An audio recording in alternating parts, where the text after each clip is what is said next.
Happy Monday, start of the work week. It's the Sports Cage. Thanks so much for tuning in. I'll be your host, Barney Shankrick. Curtis is here. Coulson is also here. And then Maz will be riding shotgun with me for the next 3 hours. The show, like he said, brought to you by our friends at Callan Solar. Anything you need solar, especially that livestock operation. Give them a call out in Lumsden, Saskatchewan. We're going to talk Riders. We're going to talk the final preseason game. And then we're going to wash it, shelf it, onto the regular season. The poll on our Twitter page, if you have Twitter, or X, as the kids call it, are you overreacting after the Riders went 0-2 in the preseason? No, yes, or kind of. 3 options. Right now, the staggering lead is no. It is Overreaction Monday. We always welcome your comments on the Prairieland Rentals text line, 936-6262. Prairieland Rentals, 600 Albert Street in Regina since 1986. They got everything you need, from gardening tools, power tools, generators, welding items, skid steers. You can get stuff delivered or picked up all around Regina and southern Saskatchewan, thanks to Prairieland Rentals, 936-6262. Dave Thomas will be by in about 10 minutes' time. We're going to talk about some offensive line shifting again for the Riders as they were back on the practice field today, getting ready for Thursday. We're going to hear from CJ Rivas in Hour 2, and Hour 3, Keyshawn Johnson from the Riders. Also in Hour 2, Craig Reynolds will stop by. It's our first edition of the Coaches Show, brought to you by the Saskatchewan Roughrider Foundation and Steelcraft Doors Regina. So Craig Reynolds will be in. I know a lot of you have a question for Craig. 936-6262. If they're radio worthy and they have some substance, we'll read them. We'll ask Craig those.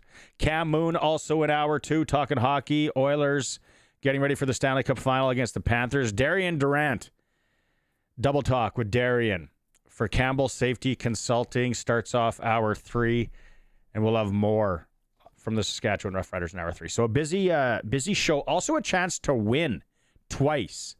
A chance to win with SaskTel Pick the Score. Coulson's getting that buttoned up. We're trying to figure out if it's the same as last year. We think it is. And also, if you like basketball and you're up around Saskatoon or you're going to Saskatoon this Sunday, the Rattlers, they're playing at an afternoon Sunday affair, and they're trying to set the record for the CEBL. So we have 4 tickets to give away to that. Pay attention. We'll have more. Maz, like I said, is co-hosting Riding Shotgun today. Maz, are you overreacting because you're an emotional guy. Terry Clark said, more of an emotional girl, but emotional guy. Are you overreacting after the 0-2 preseason start? Not after the game, but then hearing that another O-lineman got injured at practice and a rookie will be starting on Thursday night. Now the overreaction starting. I had one question in the preseason game that got answered pretty early by Winnipeg and then by us. And all I wanted to see, because last year we kicked a lot of field goals where Winnipeg's aggressive and they try and run up the score. Darian's talked about this many times. Sorry, I'm not an Oilers fan. The Riders, with all the talent they have, Darian thought they got to run up the score early in games and then let the defense sort it out. The teams can't catch up. Watching the game, by the way, CFL.ca, you knew at 8 o'clock on Friday night because the game was delayed. Thousands of Rider Nation would be clicking on that link to try and watch the game and listen to Dave and Luke. Mm-hmm. And utter failure. I couldn't get on until I think it was 8:16 before the website calmed down and let me in to watch. I had it from the get-go. I went to the stadium. I watched the beginning, then I went to the stadium, then went back. For some reason, for me, it worked okay. But what I didn't know, Luke and Dave, they had their feed. Me being the rube I am, I have Dave and Luke going on the Alexa, which is the best way by far to listen to a Rider game if you're going to watch it. I have that, but there was the delay. So I'm watching on the TV and I'm like, oh, and then Dave and Luke are picking it up. It wasn't that bad, but I didn't know. So that there was a lot of issues for you, because I know a lot of people were messaging in that there was issues. But I would say the week before, when everyone was having issues, I clicked in the first time at my mother-in-law's 75th surprise birthday party, which, by the way, still getting feedback from. $75 in balloons? No, it was $92 in balloons. Sorry, 92. But they've lasted a week. We were there Saturday for dinner, and they're still blown up, tied to the chair. Anyways, back to the football game. When the Bombers got in the red zone, I wanted to see, well, what are the Bombers going to do? And they did exactly what they did. They were aggressive, and they threw to the end zone. Strevler gets a touchdown, and then Collaros comes in, same thing. They weren't even in the red zone, and they're throwing a touchdown. But what I wanted to see in the response is when the Riders got in the red zone, so Jake Mayer's leading him down, I'm like, all right, into the end zone. It's preseason. No, we threw to the 10-yard line. We didn't make the completion, and then we're kicking. So it's that aggressiveness that a lot of us wanted to see. We can't kick field goals. We have to score touchdowns. The Bombers, it didn't matter who the quarterback was, didn't matter what the game situation was. They're aggressive, trying to run up the score and play bully football. And to a certain degree, they did. And I think that 27-20, because the Riders got their first touchdown of the preseason after 119 minutes and 30 seconds, I think that score flattered them. For the most part, I think the Bombers looked in total control of that game. Okay, yeah, I agree. The thing that jumped out at me right off the start, and rosters, that were in play. I'm like, ooh, we have some communication problems in our defensive backfield. Defensive backs. I think it was Phelan Sanford who was released. I was like, I don't know if the delay had some of the guys maybe not ready to play. The Collaros long throw, very hard to get a gauge on it unless you're live, like the CFL Plus or whatever it was called. The camera work there it's in-house, right? It looked like Regina Minor Football League, where the kid just goes back and throws it as far as he can, and the guy catches it. Because you don't see anything else. I would like to know more on how that one shaped down. So that one, the first quarter wasn't a good look. And then I'm grasping for straws. I'm like, okay, well, who's in? Who are we dressing? Really? Do I have to be that worried? Then the offense doesn't find a groove. And that's kind of what you're alluding to. Mm-hmm. And I'm like, Mayer, I think Picton the second ball thrown to Picton. It's like, whoa, you got to have that. Got to have that, Mitchie. That killed the drive. Good. Yeah, killed the drive. Robicelli was good. And when Mayer was on, and he was completing some nice balls, but it was those, all right, it's 2nd down and 7. Okay, we need that completion. Where Winnipeg was getting that. Or Winnipeg, when they got close, well, we're just going to chuck it up and see what happens. And I don't, well, is his name Tarek? Not Tarek. Derek Wheatfall? Carrick Wheatfall. Yeah. Good handle. Here was hoping that the Bombers couldn't find somebody to potentially replace Kenny Lawler. That's what I thought. Yeah. And it's early, it's preseason, but he caught 2 touchdowns. He looked good doing it, and they're not afraid to throw it up. And that's, I think for us, a lot of Rider fans is Winnipeg.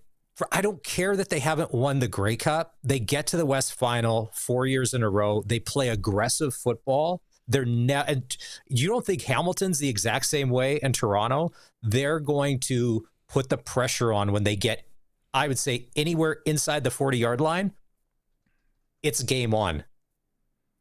And we'll test you. And their guys made plays. You know Zach Collaros is not going to throw a 7-yard check down. Back to that first series, the other thing that when Winnipeg, and again, who did the Riders have in? Okay. To me, it just seemed like a heavy series. Like Winnipeg was playing heavy, right? Like just hard and big and strong. Early on third down, they're like, we're going, we're gambling, we're going. We got Strevler back here.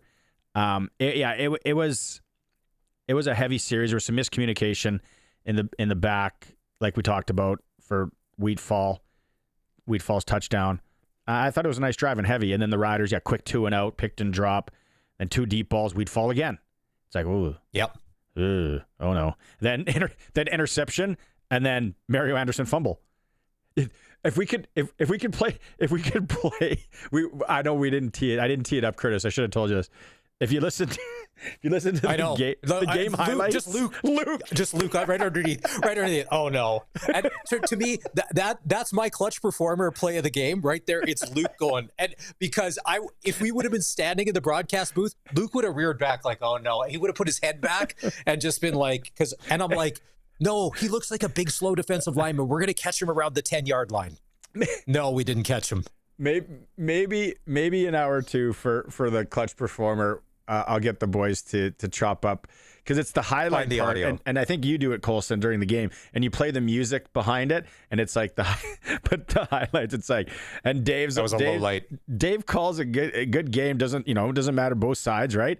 And then all you hear is Luke go, "Oh no, oh, we should get for the whole season. We should just have a string of when Luke. I love it though, right? He's real, and he's like, but no, it's and I think one comment that I had written down is Luke saying, it was a second quarter, and he's like, it's getting sloppy. Like, this isn't a good watch. Like he was saying, like this is sloppy football. And then that's where again I'm like, well, who do the Riders really have on the field? But to that, I would say is that a lot of those guys, if they stuck around, that's the depth. We're one injury away from seeing a bunch of those guys coming in to be the guys that we're going to need to lean on. And there was a lot of talk, and there always is. I mean, Twitter is a cesspool to begin with. Sometimes funny, sometimes not. A lot of people before the game, Rider Nation, keep in mind, you humble pie you got to eat sometimes. A lot of talk before the game. Chris Streveler's starting the game. I can't throw. I can't pass. He looked pretty okay to me. All right. Yeah. It's not like guys weren't trying to stop him. He looked pretty okay to me. Now, is he Zach Collaros? No, but he wasn't this bust that a lot of people on X, because they were already like, oh, good. This is already getting easier. But then I love how they deployed Zach Collaros. He didn't start. He came in after a few series and played, and then they took him out to be like, all right, Strevy, you get the chance to warm everybody up, see how this is going to play out. And then Collaros comes in, and then he's out, and go from there. Mike O'Shea, and I've heard him say, they cannot start 0-4 this year like last year. That is not happening. And so I can see why they're playing their starters in the preseason to get ready for week number 1. Okay, the boys say we got to go to break here. But on the Strevler thing, though, that's the one thing that I thought. It's like the old senior hockey or adult safe, like the goalie, the call-up goalie that like pulls his gear out of an old half ton, and he's smoking and he's showing up, and you're like, well, this guy's gonna be, and then he just kicks. He's just good. And then it was like, we thought Strevler was a bit of a one-trick pony, but no, he got it done. There's no doubt about it. Okay, we're gonna get Dave Thomas in. We're gonna get an update on our offensive line and Jacob Brammer. That's 3.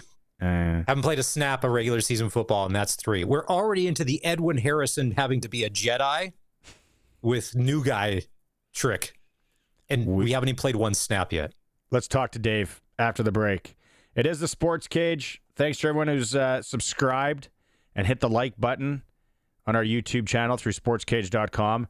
And if not, thanks for tuning in on the streams or on the Voice of the Rider, 620 CKRM. Big heavy metal guy on Monday. for Kellen Solar. Let this guy play. Let him ride. What is that? That's not real. That's not real heavy metal. That's great stuff. That's Chris Streveler kind of stuff right there. You know he listens to that. I became a Chris Streveler fan when they won that Grey Cup a bunch of years ago, and it was like minus 39 in Winnipeg, and he is shirtless, wearing the fur coat and the cowboy hat. I'll find a photo of that and put it in the group chat. Oh, no, we know what it is. But if that's what made you a fan, then that's what made you a fan. I'm like, dude didn't even really play, and he's out here celebrating like he is. After that, I'm like, that, my friend, is swag. On Mondays, we're for Kellen Solar. Anything Solar in Lumsden, Saskatchewan. It's that time. Let's go out on the Western Pizza Guest Hotline. Get yourself some Western Pizza tonight. No need to cook on this Monday. All the Greek favorites you love, and a ample supply of toppings. I had a number 2 this weekend. Thank you very much. Dave Thomas is with us, voice of the Riders. All right, David. A lot of people yesterday, it's like, oh no, not another offensive lineman. Jacob Brammer. No, what happened? Was he on the field today? Give people an update.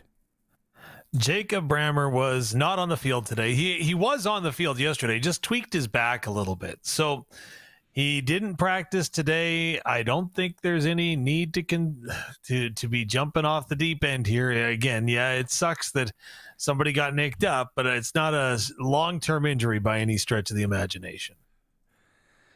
The tweaking of the back happens probably more than we think. It happens hey boys, we're in that age where any bad move out of a vehicle, sitting too long on a flight the wrong way, things tweak. I wonder, are we at the point though that we are being really, really cautious with anything on that offensive line? I think with anyone. They're being conscious with anyone. So if anybody tweaked their back, they're going to go ahead and they're going to give themselves a day. Nick Weeb tweaked his back, so he didn't practice today. Again, it is week 1 of a long regular season, so you want to go into it as healthy as you can, and you want to maintain your health. So you got a bit of a tweak. Why force it? So I don't think there's anything to be worried about. Jacob Brammer didn't miss any time, any reps throughout the entire training camp. He is ready to go. Coach Mace, he gave an update today on Jacob Brammer. Yeah, he just being smart here. You know, he did just little tweak yesterday, so we're just being smart with it so he can be available for game day. There we go. Just being smart for game day. And Dave, you know better than anyone, right? Like Thursday's going to come like that. Like you're probably already prepping and you're working and you're grinding because things are short here. Oh, it's a quick turnaround. Absolutely. I thought you said you know better than anyone when it comes to tweaking your back. Yes, I did it tying my shoes, but you need moving loafers. Forward. Plain and simple. Fair enough. You need those Skechers like Troy Aikman has where you just like step into them. You don't even need to bend down. My father-in-law has a pair. They are actually pretty badass. I would say he doesn't bend down. He just slides his foot in and they actually work. Or I'm sure the Rider store has a nice shoehorn. Shoehorns are underutilized in this day and age. Remember back in the day? It's got to be the long one though, so you don't have to bend over. Our dads, how many shoehorns was kicking around your house when you were a kid? Yeah. 20. No, exactly. Okay, sorry, Dave. Clothespins and shoehorns. No. Long lost. It's a short week, right? Like, yeah. Well, what you're talking about here is you're talking about contingency plans, right? And there is a big contingency plan in Peyton Collins. Yes, he's a rookie. He played at Eastern Kentucky, 6'7", 300-some pounds. He is a big man, but he's a mobile man. He even played some tight end in college. So the Riders are happy with him, and they've got a lot of confidence in him. Collins has had an excellent camp, man, and, we want to make sure that, if Jacob's not practicing, that we get quality reps with guys who have potential. I mean, that's just one of the combos that we put out there today. So, he's been, there's a reason he's here, man. We had a lot of offensive tackles in camp, and he showed well from rookie camp. Yeah, so we're going to hear from Peyton Collins here in just a few seconds. But he's one guy, Dave, that I remember early in rookie camp that you brought up, and because he caught your eye. Yeah, well, Luke loved him instantaneously. Yes. Big Red is what the nickname is for Peyton Collins. Of course, he's a redhead. So Luke just loved the way that he showed. He was ferocious when he got into the one-on-one battles. He seemed to know where he needed to be. You liked his footwork, and that was echoed by the coaches. So he just did all the right things to earn himself a roster spot. Let's hear from Big Red. Well, they say that versatility is a great ability, and you've shown that thus far. Tell me what you do to make sure that you're prepared for all the positions you played along the offensive line. Yeah, I mean, honestly, just watching all the vets before me and them helping me out a lot, and just during film, I'm watching each position and making sure I know what to do at each position so I can help the team no matter what position I'm in. So this is your initiation to Canadian football. How has that gone thus far? There's a lot of different nuances. No, it's definitely a little bit different, but I feel like I'm getting used to it more and more every day. And again, just learning from all the guys that are here before me and stuff, and they've been a great help. So I'm really loving it a lot so far. Yeah. Talking to the defensive line, they talk about that yard off the line of scrimmage being the biggest adjustment. Same thing for an offensive lineman? Yeah, I think so for sure. And also the 3 downs instead of 4 downs is a little bit different too, because it's a little faster. Once you're on second down, you got to get it or you're off the field. So that's a little bit of adjustment too. How about getting in and out of the huddle? Yeah, play clock's definitely a little faster, so you got to hear the play, get to the line, make your calls a lot quicker too, because the game moves a lot faster. So that's definitely an adjustment as well. Tell me the difference of tackle and guard. You've been rotating in and around both positions for most of camp. Yeah, I think the biggest difference is in the pass game, because tackle, you got a lot more space, and you're usually on an island sometimes as well, and then guard, everything happens a lot faster, especially in the run game as well. So, yeah. You never want to get an opportunity at the expense of another player, but you've earned your opportunity according to coach. What does that make you feel when you hear that? Obviously it's nice to hear, but I'm just trying to, keep working hard and get better every day. And whenever my number is called, I'm ready to help the team however I can. So far, so good. Thank you so much for this. Thank you. Sounds like a great guy. Yeah. And Maz, what's are you overreacting still after hearing from Big Red? Or Big Red can handle some things for us? Listen, if the most confusing situation with the Saskatchewan Roughriders being a fan was just trying to figure out if we're going to have a punter on Thursday, who that might be, and the cuts, that I can deal with that all day long. Anytime it's like offensive line, I'm like, no, anywhere else. And Dave, can we go back to, because this is our first show since the cuts were made on the weekend. There are a lot of weird things came out. Our punting situation, the Herdman Reeds are gone, and then some other players. Let's start punter. So Joe Couch, who punted in the preseason game on Friday, I thought he punted well. Did he not, or was I missing it? Like I thought he was okay, but then did he end up on the practice roster or the suspended list when the cuts were made? So he ended up on the practice roster. Pardon me. Sorry, I had to take a moment to think about that. But going back to the game, yeah, I thought he performed well. Right, he got some distance on the football. I'm not sure if the placement was. I wasn't privy to that conversation. If he put the ball where they wanted it to, but he definitely got some hang time and some distance for sure. And he held the ball well for Brett Lothar. Okay, but then when the cuts were made, Bailey Flint was put on the suspended list, and then he's since been cut as of today, correct? Yeah, no, he's been released. He was suspended initially, but again, whatever happened in the background caused for him to be released, so he'll be seeking another opportunity. All right, and we have some audio on Coach Mace talking about that. We want to make sure, and we've got some other competition out there. Myself, if you see me punting, I'm pretty sweet. Sam Emelis has a good leg, but we got one in the building, and we're happy. We're happy with Joe, obviously, to keep him around. So we'll see how it shakes out game day. Okay, I'm glad that we're yucking it up, and it would be funny to see Mace out there punting. That would be like, all right, well, it's Saskatchewan. Everybody has to play a role. One bar. With the one bar helmet. Nice. Yeah. and then going someone downfield Photoshop and that together, send it to us. Yeah. And then he turns into Jamie Borum, where he runs down and makes the tackle and just destroys a guy. Borum was the best.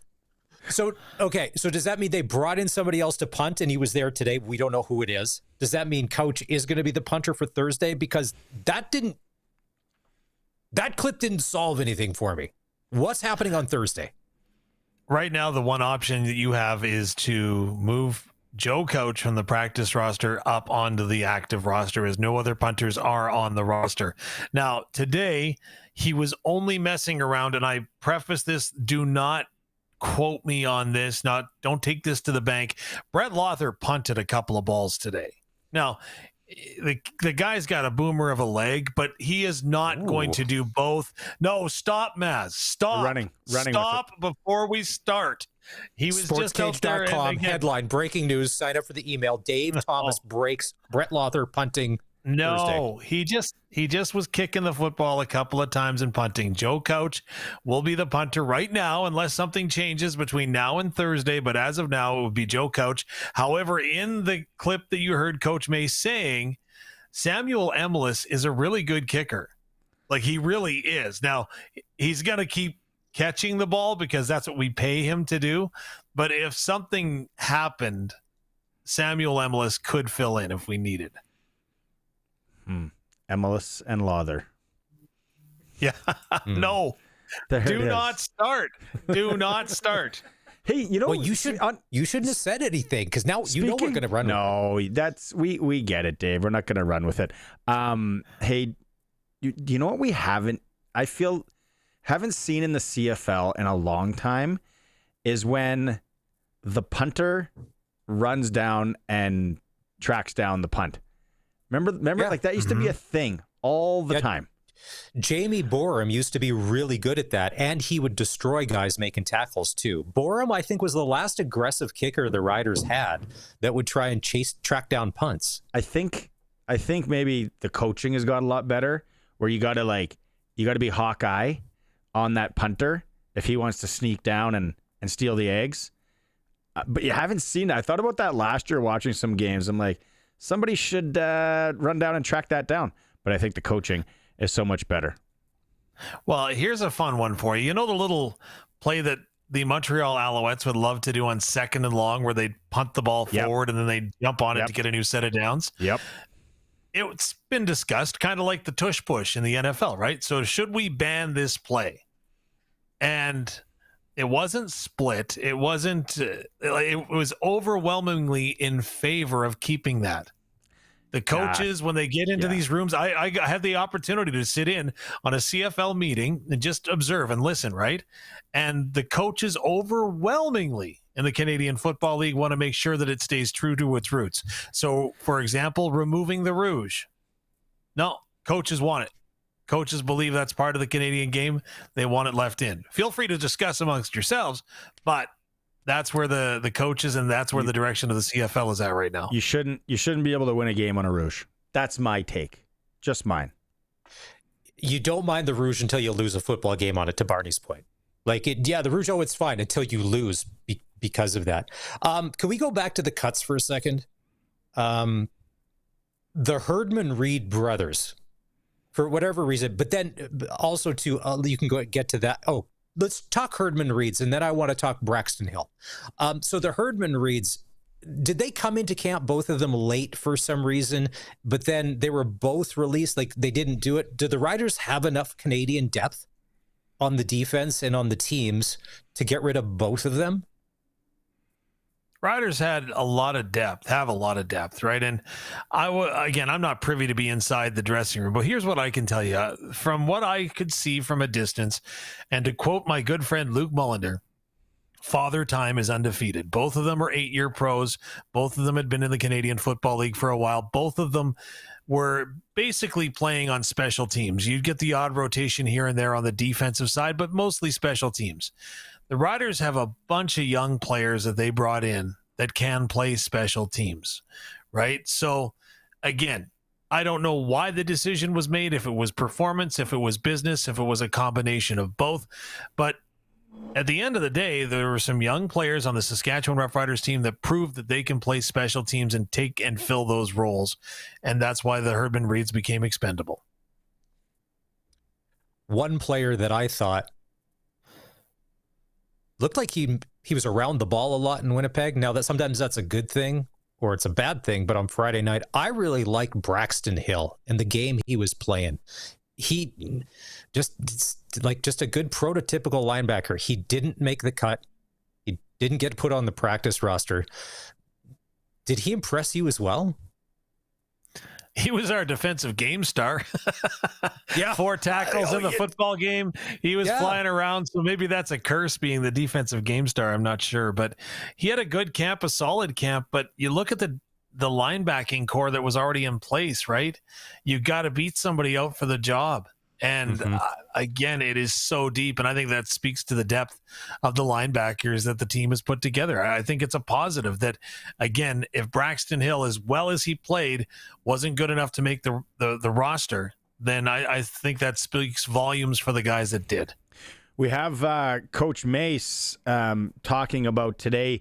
He was working with the D-line and a chance to teach. And Dave, you had a chance to ask him what that was like.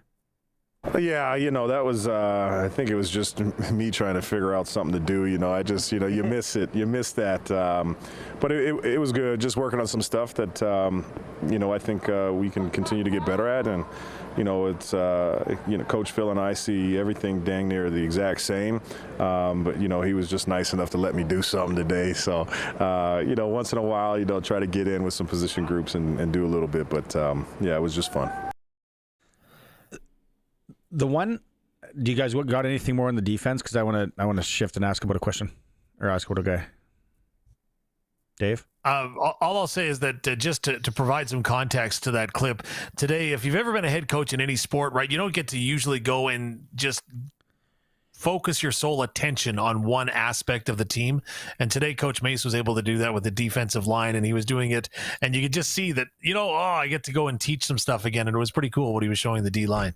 Guy wants to punt. He's going to coach the defensive line, and who knows what's next for Mace.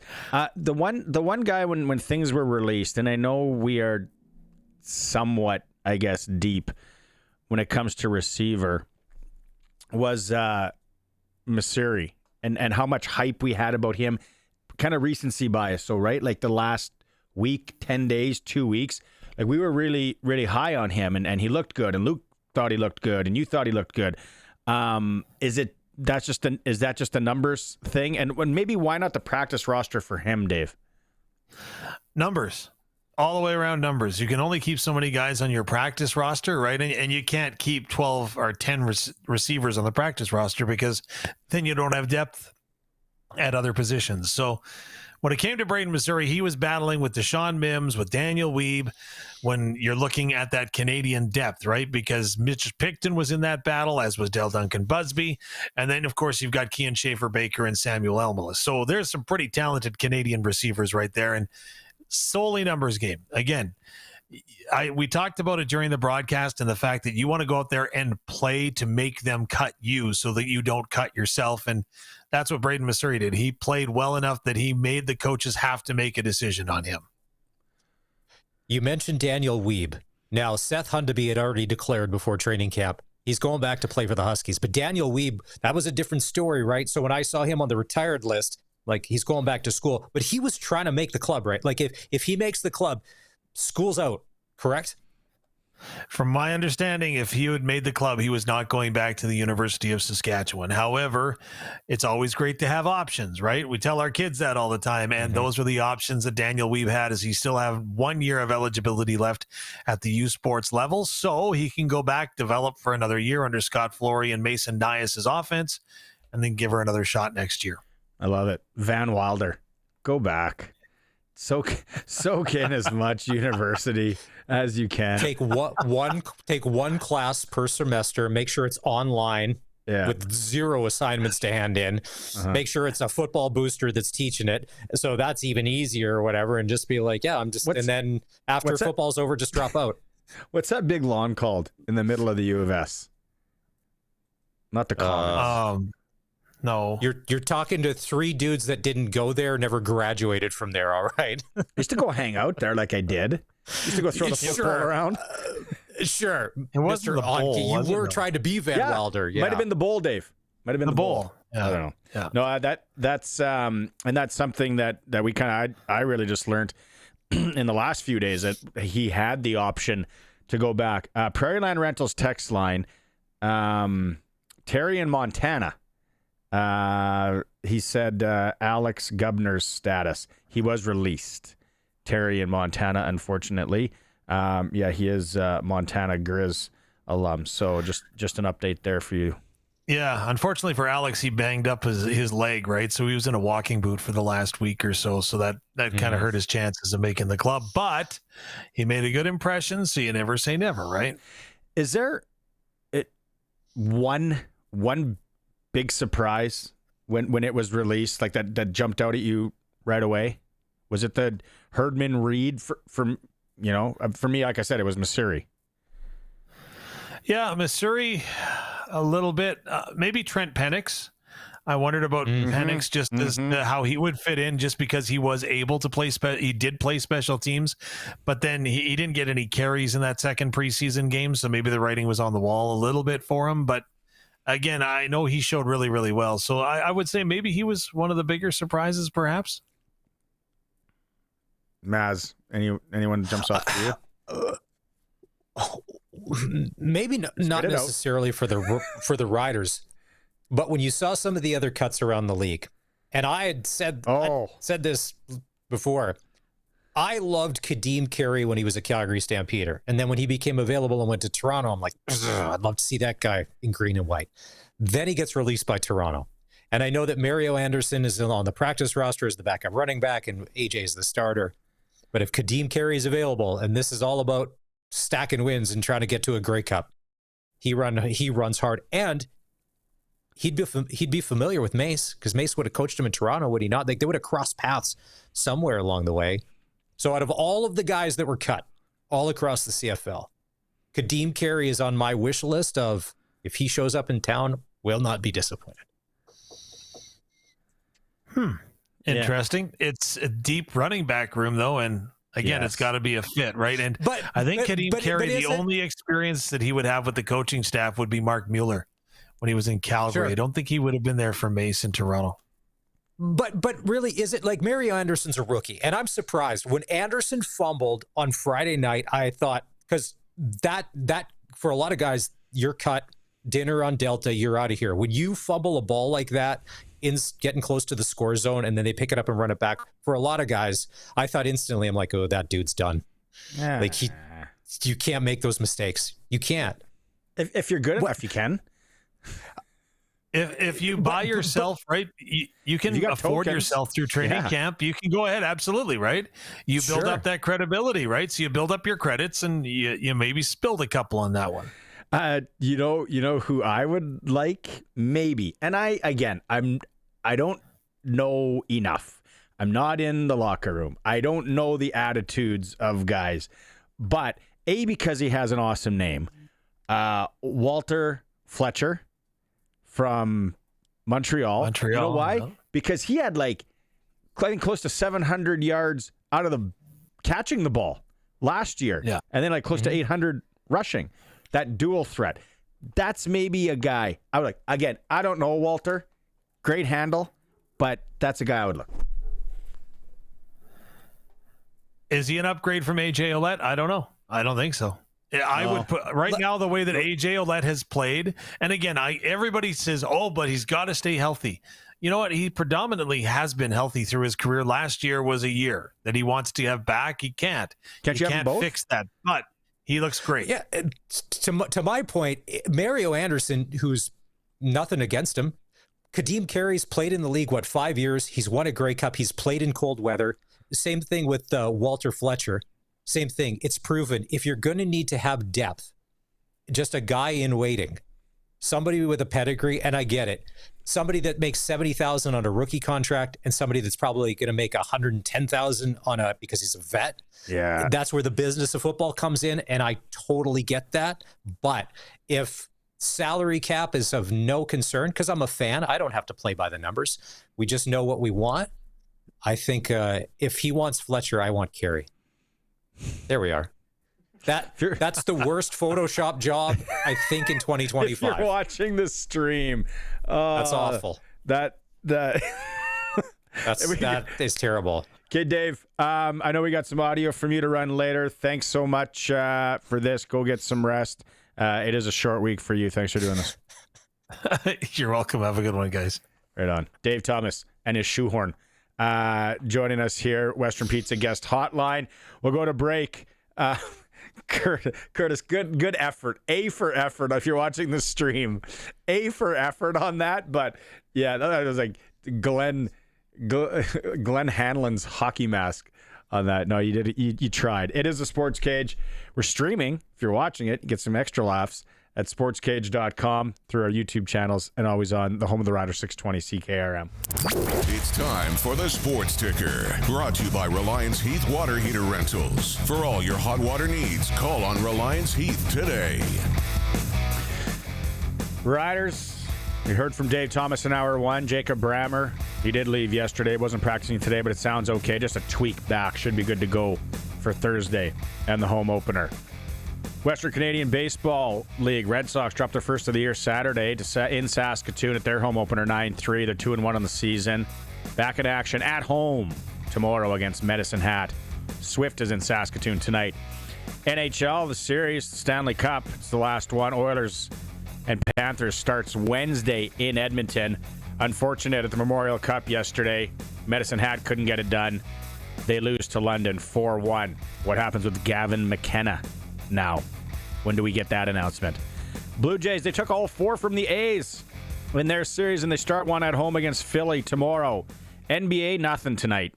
Oklahoma City tomorrow, game 1 of the final. That is your sports ticker for Reliance Heath Water Heater Rentals, keeping you in hot and soft water. Call on Reliance. Hour 2, we'll start with Cam Moon, voice of the Edmonton Oilers. It is a Sports Cage on 620 CKRM. Hour 2 of the program. On this Monday, it's Barney, Maz, Colson, Curtis with you. Lots of Rider talk in that first hour. If you missed it, you can go back and listen. We're going to keep it going, though. We got Craig Reynolds coming up in the coaches show at the bottom of the hour. Hour 3 for Campbell Safety Consulting. Doubles. Darian will be in to talk about the Riders' final preseason game and looking ahead to game number 1 Thursday at Mosaic. Speaking of game number 1, Maz, it's back this year. SaskTel picked the score. All right, so how this works, people. Prairie Land Rentals text line 936-6262.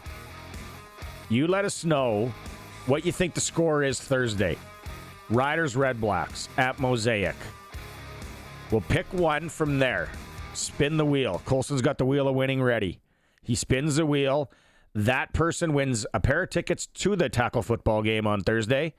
And then, if you're the closest from all the people that we've taken, morning show, midday, all that, you win a $200 SaskTel gift card. Win-win. What do you think the score is Thursday? 936-6262. We should play along, too, at some point here. Does Colson have his black book out? Get it out. Forget bricklaying in the backyard. Get that black book out. I'm going to go on the record first. I don't know where anybody else is diving in the pool after me, but I will say on Thursday, Riders 23, Red Blacks 19. Riders 23, Red Blacks 19.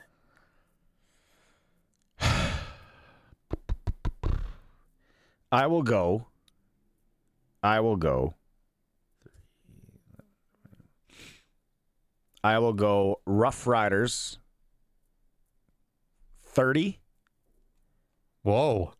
Ottawa Red Blacks 16. Anybody else want to stab at this? What's your basis of fact for us putting up 30 points? Who explodes? I think we have an off day and put up 30. You know what? I'm going to say Riders 27. I'm feeling it. And I'm going to say Red Blacks, it's going to be 17. 27-17? Yeah. You like your sevens, don't you? Oh, yeah. I just noticed your beard, too. That thing's getting long, man. Yeah.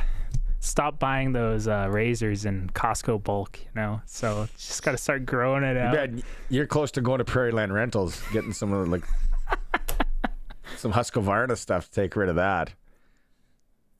That's good IPA drinking beard. Speaking of things showing up on my Instagram reels and Prairie Land Rentals, because they sell all the yard equipment. Besides Morgan Wallen videos, a lot of Edmonton Oilers stuff, including people fighting. It's guys that are professional lawn care people that the opening shot is a yard that's a disaster, but then they do the fast motion and you see them clean it up and it's beautiful at the end. They got every tool under the sun, and it's a beautiful finished project. Nice segue. The Edmonton Oiler fighting in the moss pit and in the streets of Edmonton and on the buses and on the public transit. They got possibly 7 more games to Chuck Knuckles in Edmonton. It starts on Wednesday at the Stanley Cup Final. We brought him back today. He's nice enough to give us some time. We're lucky enough to have him. Yeah, Voice I was going to say of the we're Edmonton lucky enough Oilers, to have him. Former Saskatoon Blade, former Nipawin Hawk. Cam Moon is back on the Sports Cage. Mooner, let's start with those videos. Isn't that something else that you can have, Oiler on Oiler tussles every game? Have you seen one? Have you witnessed one live? I have not witnessed one live. We all got cameras on us now, so everybody sees these things. I don't know that there's any more or less than there was years ago. It's just that we can document it now, and then it gets, there and then becomes something that we all see. I mean, how is that any different than 2 a.m. outside of Confetti's on a random Wednesday night in Saskatoon? I don't know. I don't know that it's any different than that. Did you see who Holine fought? See what I mean? You see, old Blades jokes there. Okay, there's been, because of the gap here, right, and we're getting a lot of experts talking and a lot of talk shows talking about it. From a guy that's in and out of this team, you're on the plane with him, you're traveling with him all year round. In your mind, what is the biggest change going into this series against Florida for this Edmonton Oilers team this year compared to last? Well, there's a few things. I'll start with the health of Evander Kane. Last year in the final, he was far from healthy. The Oilers didn't have him the entire regular season, and he's come into the playoffs and has been better, quicker than I think many people would have thought. You would have thought it would take a while to get up to speed. It's the most intense time of the year, and missing an entire season, that's difficult to just get up to speed right away. Well, Evander's done that, so to me, that's a huge part of it. The back end, in my estimation, is deeper this year. And another guy who, again, only played 11 games during the regular season, John Klingberg, then he got hurt, then comes back in the playoffs. And again, he has been better, quicker than I think most people would have thought. Jake Wallman's been a big part of things on the back end and has been really good at moving the puck up the ice, as has Klingberg. So to me, those are a couple of things that the Oilers didn't have to the same degree at this time last year. And overall, the health of the team is better at this point than it was last year going into the final. So to me, those are some reasons to be optimistic if you're an Oilers fan going into this, although this is a Florida Panther team that they are the champs. They went to the final the year before that, and their pedigree is incredibly good. Cam, as a broadcaster, you're living every one of our dreams. When we all got into this business, I think a lot of us thought, wouldn't it be cool to, if you were in sports, to do play-by-play for an NHL team? And then you get to do that. And then you get to do Stanley Cup Final last year, and you're going to do it again. Last year, Game 1, because I'm assuming that was brand new territory, were you a little nervous as well? Like, I'm calling a Stanley Cup Final game for the Edmonton Oilers. Well, and there are people listening everywhere. Calling it, though, but I wasn't calling it. Last year when Jack got bumped off of television, I got bumped off of radio. So I did the first 2 rounds of this year with Jack still doing the television. And then in the third round, I landed up doing a game for Sports USA on the national radio coverage in the U.S. But now I'm a pregame show guy. So that's how it goes. I mean, it's not ideal, but yeah, it's still, I mean, I'd rather be here than anywhere. The trickle-down effect, and you're still around it for sure. Yes. Yes. Yeah, I mean, if someone would have said, "Hey, you know what? When you do get into this business, you're going to be part of a Stanley Cup crew. Not only forget once, but to do it 2 years in a row." Now you got to see Florida up close and personal last year, and like Maurice came out today and said, "This is the best team that I have ever coached."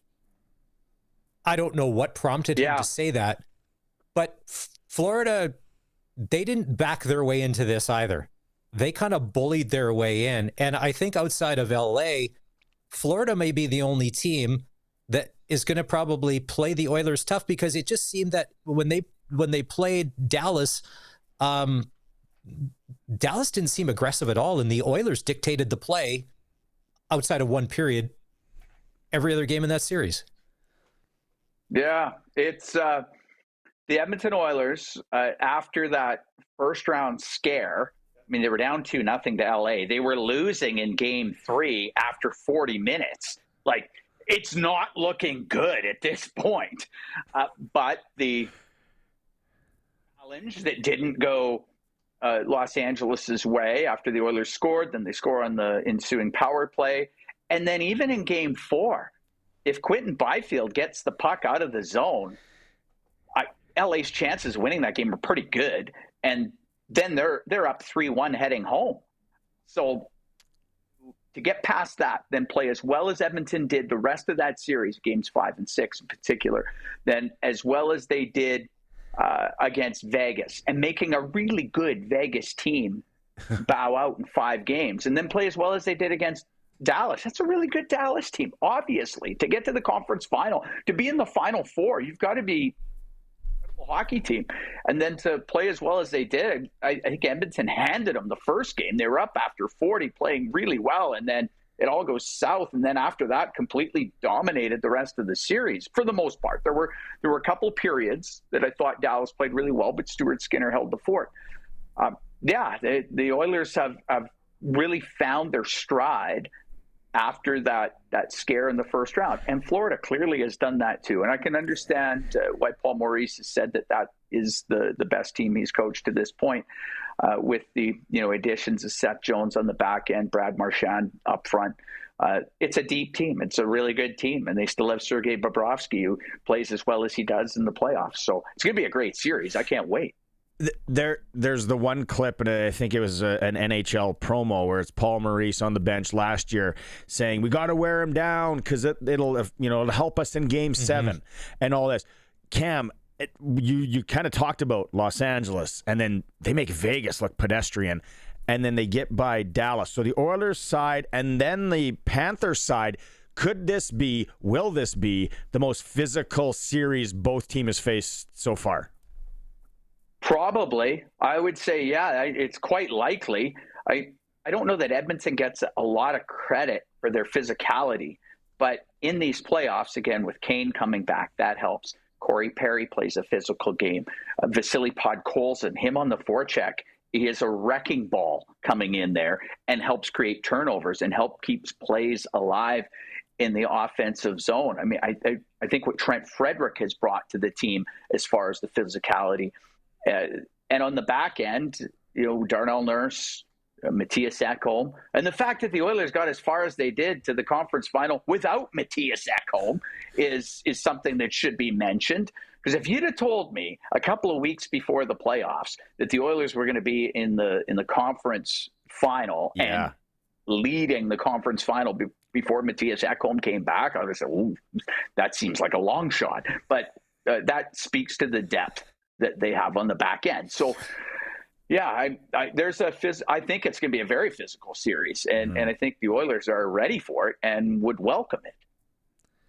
40-year-old Corey Perry is doing crazy things. I thought him and Zach Hyman were the two best players up until the point of the playoffs where Hyman got hurt. Now, I know that the Oilers were able to finish off Dallas, but going into a fresh series, Zach Hyman's going to be missed. Who has to be, I don't know if anybody's replacing him, but who in the depth has to be taking that Zach Hyman, where hitting everything, scoring some key goals, and just being the right place, right time guy?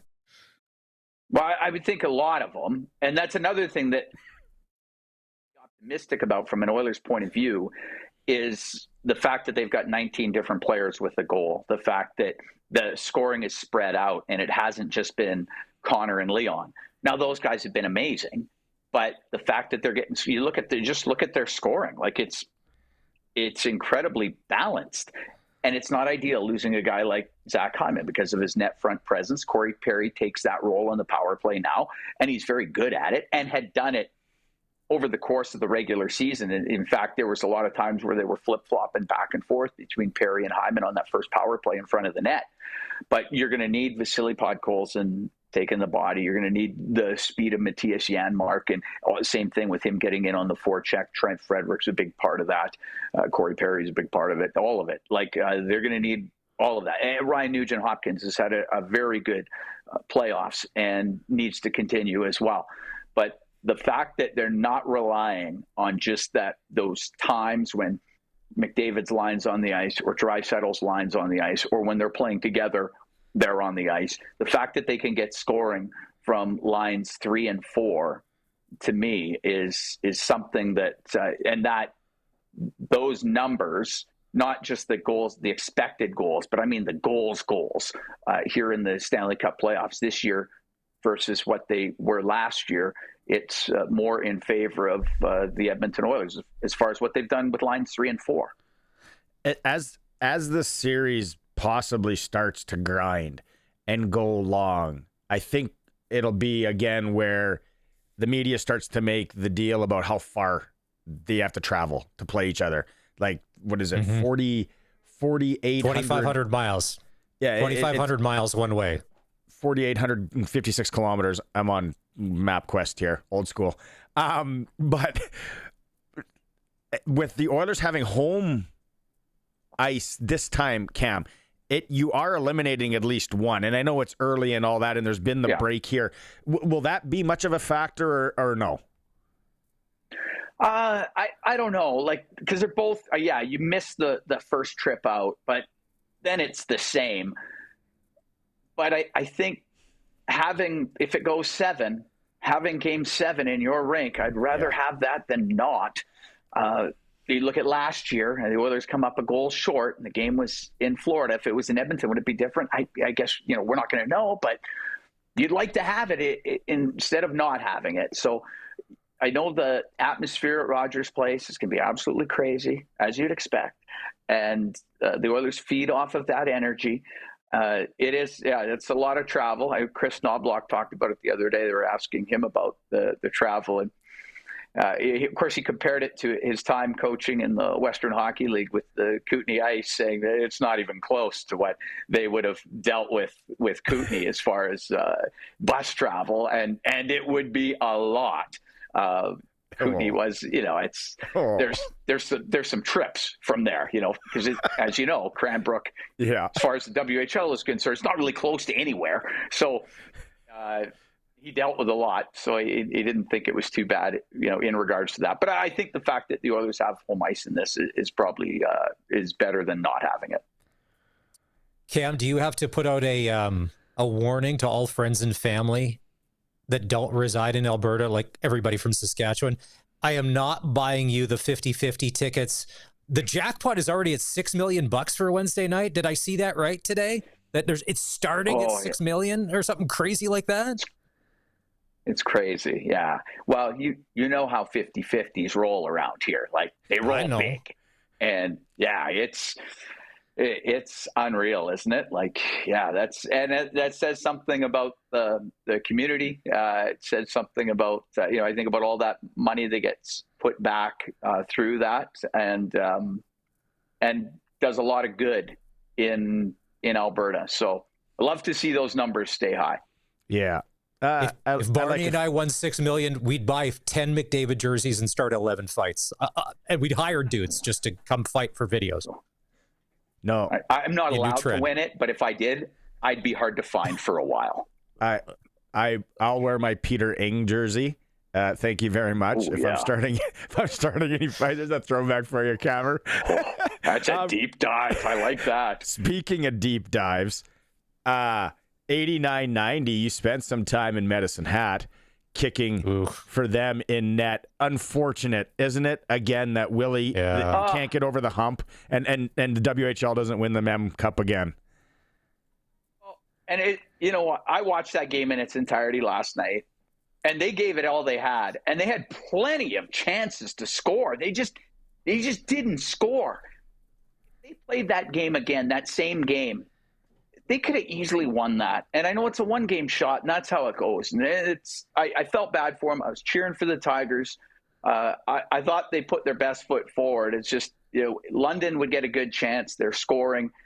Medicine Hat was getting a ton of good chances, especially early, and didn't score. And a former Saskatoon Blade netminder playing for London kind of bit him in that's crazy because of his age. He gets cut, gets sent to the OHL, and then he goes 32-1 at helping them win the Memorial Cup. And you're like, I get it. The Blades, they're developing the younger players, but 32-1 could probably help you win, potentially steal a round in the dub. Well, yeah. So Austin Elliott, congratulations. And where is he going to college? Because he's signed to NCAA, correct? He's headed there for school next year. I don't know. I was reading that. I don't know that. I was reading earlier today. He's going to a high profile Div 1 school. So I'm like, good on you, man. Yeah. Keep it rolling. You play some more hockey at a high level, get an education. That's good. You would have been all over that, wouldn't you? Oh, baby. Yeah, could you imagine? I don't know that I'd have got 4 years out of it. I'm sure they'd have run me out well before that. But what a ride it would have been. You mean Medicine Hat Community College wouldn't have seen as good a time as maybe Michigan State? I went to Nate after I was done playing, and I had a fine education, and it was absolutely wonderful, and I loved my time. But yeah, I could only imagine a big time NCAA school. Yeah, there's no way I would have got through 4 years. No. And it still disappoints me when you were in Medicine Hat that you only got 10 games in. The guy in front of you that played 57, Chris Good. I don't know who I don't even know who that guy is. See, Chris Osgood was pretty good. I got traded back then. The trading deadline was the end of January, so I was only really there for 2 months. I was there for February and March, and that was kind of it. So I guess 10 games over 2 months wasn't too bad. But Osgood was, I could tell even then, and he was a 17-year-old, you could tell that kid was going to play in the NHL. He had the perfect mental makeup, I think, to be a pro goaltender. Not much bothered him. And if it went well or if it didn't go well, he just rolled with it. And I was really happy to see him have a great NHL career. Still keep in contact with him, and he does some in-between period work on Detroit Red Wings broadcasts. Oh, what a time. And Bob Ridley calling games and driving the bus. Oh, what a time to be alive. It's unbelievable. I don't know how he did it. Seriously, I don't know how he did it. It's a Netflix. That should be. We interviewed him on the Monday Nooner one time, and I'm like, somebody should have recorded this because you'll never see that again. Then why would anyone want to do that? And the stuff he would have been witness to, like through the 70s, 80s, and 90s, stuff you're just not going to see now, probably for good reason. But like the stories he could tell, because I remember having story time with Rids and all of that, and like he had just amazing stories and just a pillar of the community in Medicine Hat, Alberta. All right, Cam, Oya Rum and Coke, if I come for one of the games here in the final, and we got to find Nevadas. I know 50-50s are nice, but give me some pull tabs, and we'll go old school on that. Oh, baby. Yeah. Okay. Voice. Keep those addictions going. Yeah. Let's go. Cam Moon joining us again here on the Western Pizza Guest Hotline. All the best, Cam. Good luck to the Oilers, man. It's going to be a good series. I think 7 is in the cards for sure. It's always so much fun to talk to him. Quick break. We come back. We will loop in Craig Reynolds for the Coaches Show live in studio. It is the Sports Cage on 620 CKRM. I don't know, Maz, if you have one, but I'll go first. Medicine Hat Tigers, like that team. I know they come up short yesterday. Like Cam Moon just said, they play 7-game series. They had chances. You feel for those guys, for Willie Desjardins, especially the coach or the goaltender as well. Just what a run. And the WHL, right? 2014. It's a long time. It's crazy that the drought's been that long, but you're up against the best payroll in junior hockey in the London Knights. They've been paying off players for decades, so I get it. It's funny. It was great that the Tigers went undefeated during the round robin. They didn't really face any adversity till yesterday, and maybe you got to lose a game to get your game back, and then yesterday ends up being although they wanted to go through the playoff round. I don't know. Nah, that everybody always wants that extra rest right into the final. It's just one of those things, a one-game shootout. Colson, you had one, or Curtis had one, or you guys sharing a mic over there? Yeah. You want to come over there, Colson? Come on over, buddy. In. I'm still not on camera. Oh, well. My clutch performer is a guy by the name of Craig Reynolds. Brought us in a real nice jersey. Oh, yeah. We got an obsidian green Rider jersey. That's now part of the Sports Cage Man Cave. We're always welcoming hats, jerseys, all that stuff. See you soon. And it says Sports Cage on the back. I said I'm going to wear it to a couple games and then get heckled. I love it. I thought Craig was coming in to talk about the Pilsner Cup, my idea from a few weeks back. It's a bit of a progress report. Here we go. Special game and an update. Okay. My last clutch performer, before we get to Craig, is Kevin. He texts in quite a bit here on the Sports Cage. He found it. Have you guys seen it on the text line? He found the Lone Wolf truck. We're going to have to post it. It's still alive and well in Regina, I think. The Lone Wolf truck. Maz, you don't get it. It's iconic. It's a staple. It's part of our heritage here in Regina. Thanks, Kevin, for that. Our clutch performers are always for Nick Service in Emerald Park, your local Massey Ferguson, Challenger, Rogator, Gleaner, and Fent dealer. Let's talk Riders. It's time for the Coaches Show. It's time for the Sports Cage Riders Coaches Show for the Saskatchewan Roughrider Foundation. Get your 50-50 tickets now for all Rider home and away games. Riders5050.ca and Steelcraft Doors Regina. Made in Western Canada for Western Canadians. All right, we teed it up. He brought us in a jersey. Craig Reynolds is joining us, President, Chief Executive Officer of our Saskatchewan Roughrider. Thanks for the tarp. You're welcome. You promised that. I think I did promise that at one point. See? So lives up to his promises. You got to deliver on those promises. There's still just an unreal jersey. You know what I'm starting to see the obsidian green, the trucker hat. Like a lot of people have those. Maz, you're a hat guy. A lot of people have those. Let's start there with the gear this year and the merch and the team store and all that. Are we at where we were last year merch wise? You guys are bringing in new things like almost every week. Yeah, it's been really, really good to start the season. Honestly, we're actually ahead of last year, which was a great year, especially in May when we launched the Obsidian jerseys. Those things were just flying off the shelves. People say that, but they literally were flying off the shelves. So lots of new gear, a good mix of Obsidian and the traditional green, and of course always retro in there too. So yeah, I was in there a couple days ago, and I'm like, okay, I gotta come back when I have a little more time, do some shopping. Maz, there's a segue for your Pilsner Cup t-shirts you want to put in there. No, apparently no one wants to talk about that idea, so we'll just stick to business. Although, sometimes things take a little time to flesh out. Friday preseason game, we're hours away from the real thing. It's got to be one of the best feelings, knowing that the regular season's about to get started. It is.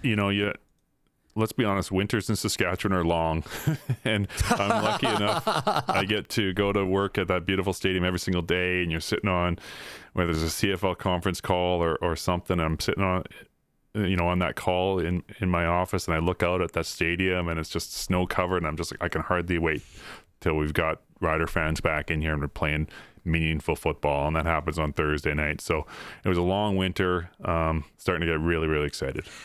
Can you take us through how this happens, that you guys get the Thursday nighter, season opener, league opener on Thursday night? Obviously, there's got to be a process. They come to you guys, say, "Are you guys going to be all right with this?" Do you talk to the coaching staff and the team? How does that all work, Craig? Yeah, so basically there's a scheduling process, and they just start sending you drafts, and you provide feedback on it. And obviously, in Saskatchewan, we know our fan base, they travel, and we appreciate greatly everybody who travels a long, long way to come to Regina for the football games. We have, 50% of our fans travel from outside of Regina, and we appreciate them immensely. So Thursday nights are very, very tough for the people of Saskatchewan. We appreciate that. And it's a challenge.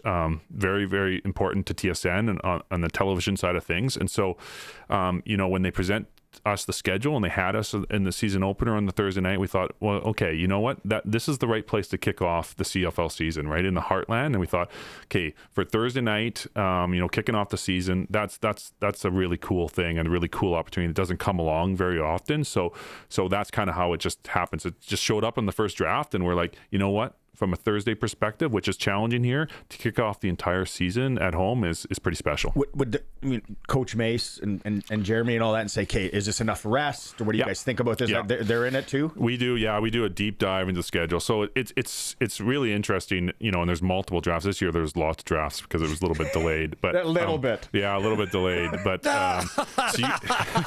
so you got to look at it from so many different perspectives. So, one of the most important things for us, is the football side of things, right?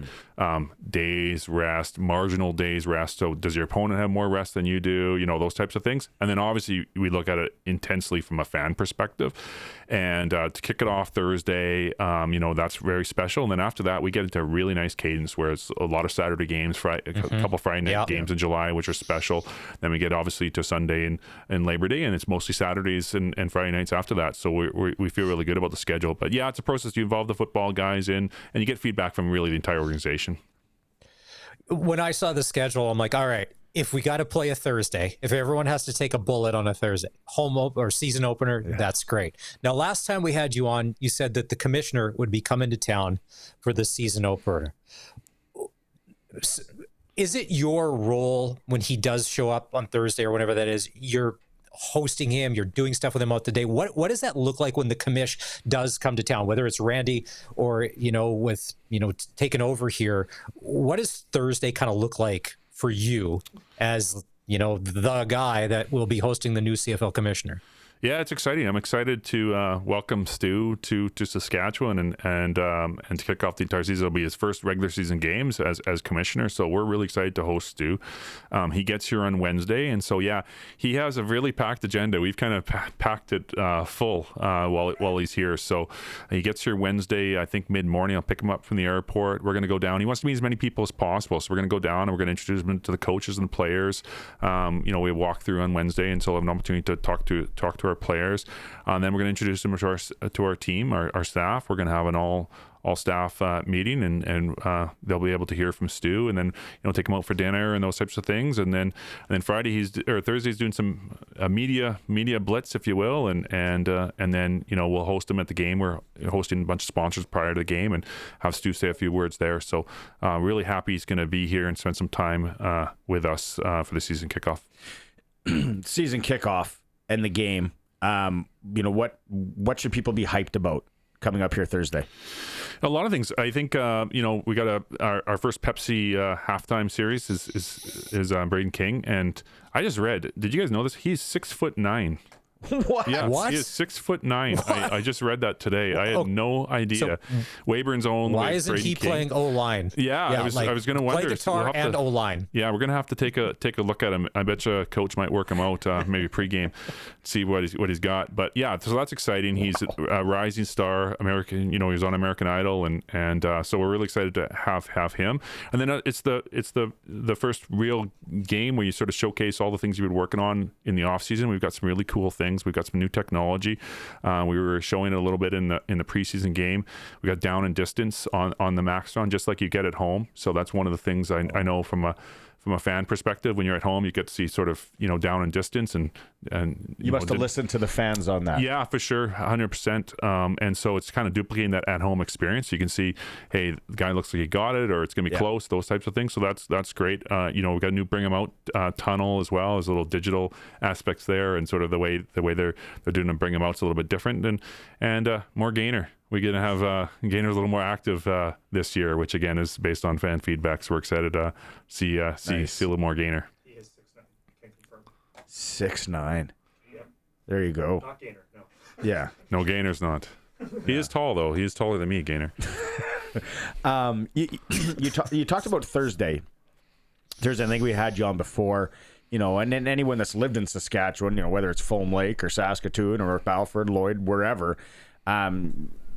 People drive, and a lot of times, whether it's seeding or harvest or school early in the year, it's tougher for fans to come to the stadium, and probably more so. I feel kids are busier than ever, having 2 young kids. So that the TV deal and what we do on 620 CKRM is so important to give that to the fans and to make that accessible. TV deal next year with Stu, lots of talk around that. What is that TV deal worth to the Riders each year?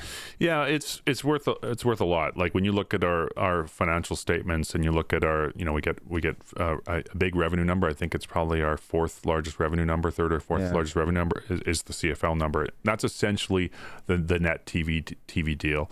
So everything else kind of is covered by the CFL sponsorship, those types of things covers sort of the league operating costs. So it's really the TV deal that kind of comes net to us, and so it's a big deal. It's 3rd or 4th most important revenue line to us. One thing I wanted to ask too. Do you know a lot? I think I read that CBS Sports again this year in the States is covering 34 CFL games, and then everything else. Do you know much? Do they talk to you guys much about the US deal? Are you involved in that?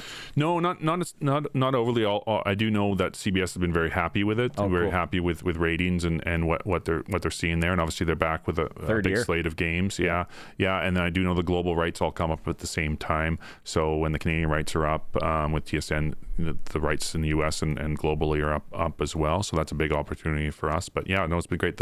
I believe the season opener, Thursday nights on CBS Sports. Right on.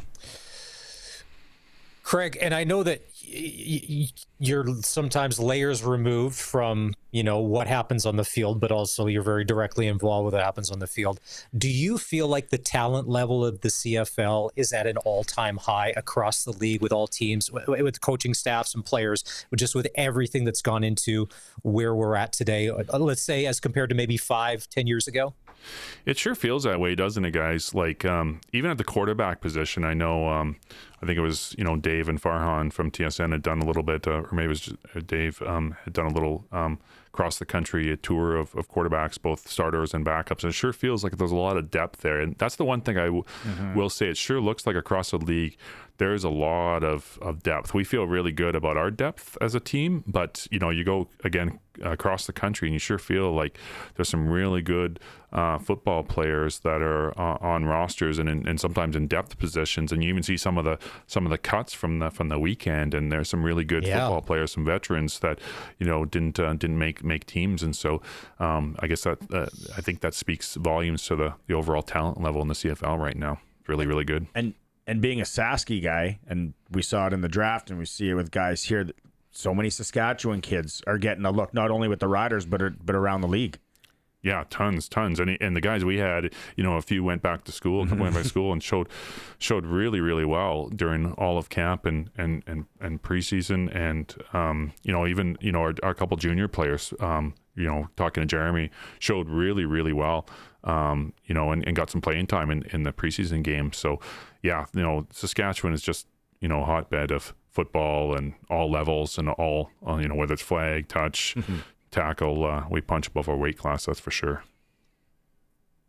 I was going to say that there's a couple days left, because one of the good ideas that came out of the Rider offices over the off season was the watermelon pack, as far as you can get tickets to the home opener and the Labor Day Classic starting at $78. I keep in mind, you could pay way more for just a Labor Day ticket alone. So yeah, come if you're going to pick your spots. I think you guys have done a great job. So the home opener on Thursday night, Labor Day game.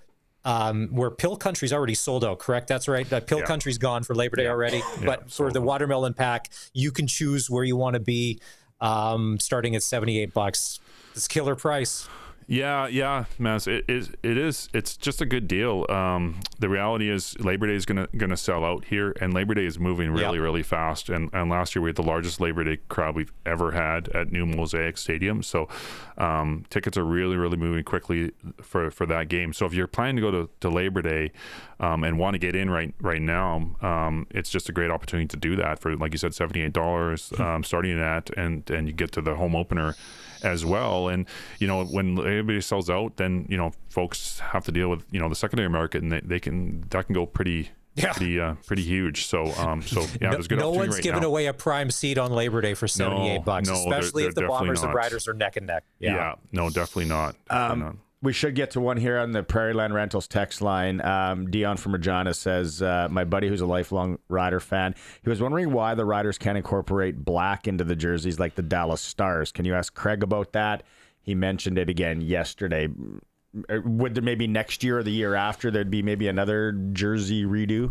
Yeah, well, we're quite happy with the alt jerseys right now, and so we're always looking at those things. And I think we did have that huge debate. And I think I was here before when we were talking about just the evolution of how we got to the Obsidian. We did have that discussion around do we have a black third jersey? But again, the thought process there was hey, we're green. Green is our color. Green is the color.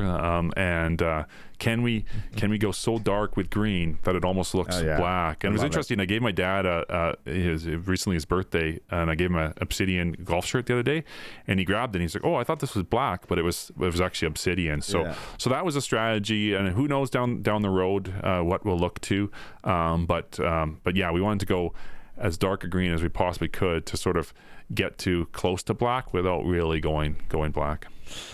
Maz, you got any? Wrap it up.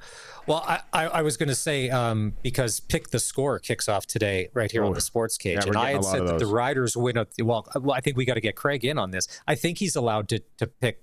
I'm assuming I know who he's going to pick, but I had said final score 23-19. Barney, what was your pick again? Ryder, what was the final score? What did I say? 30-19. Well, he went 30. You said 30-16. 30-16 is mine. Curtis went 27-17 because Gary in Winnipeg thinks the same thing as Curtis. Let's go. Do you want to take a stab at it? Good. Well, I think Ottawa's a good team. I do. Oh, yeah. And I think obviously we know who I'm going to be picking to win from a score perspective. Yeah. I think it could be high scoring. I do.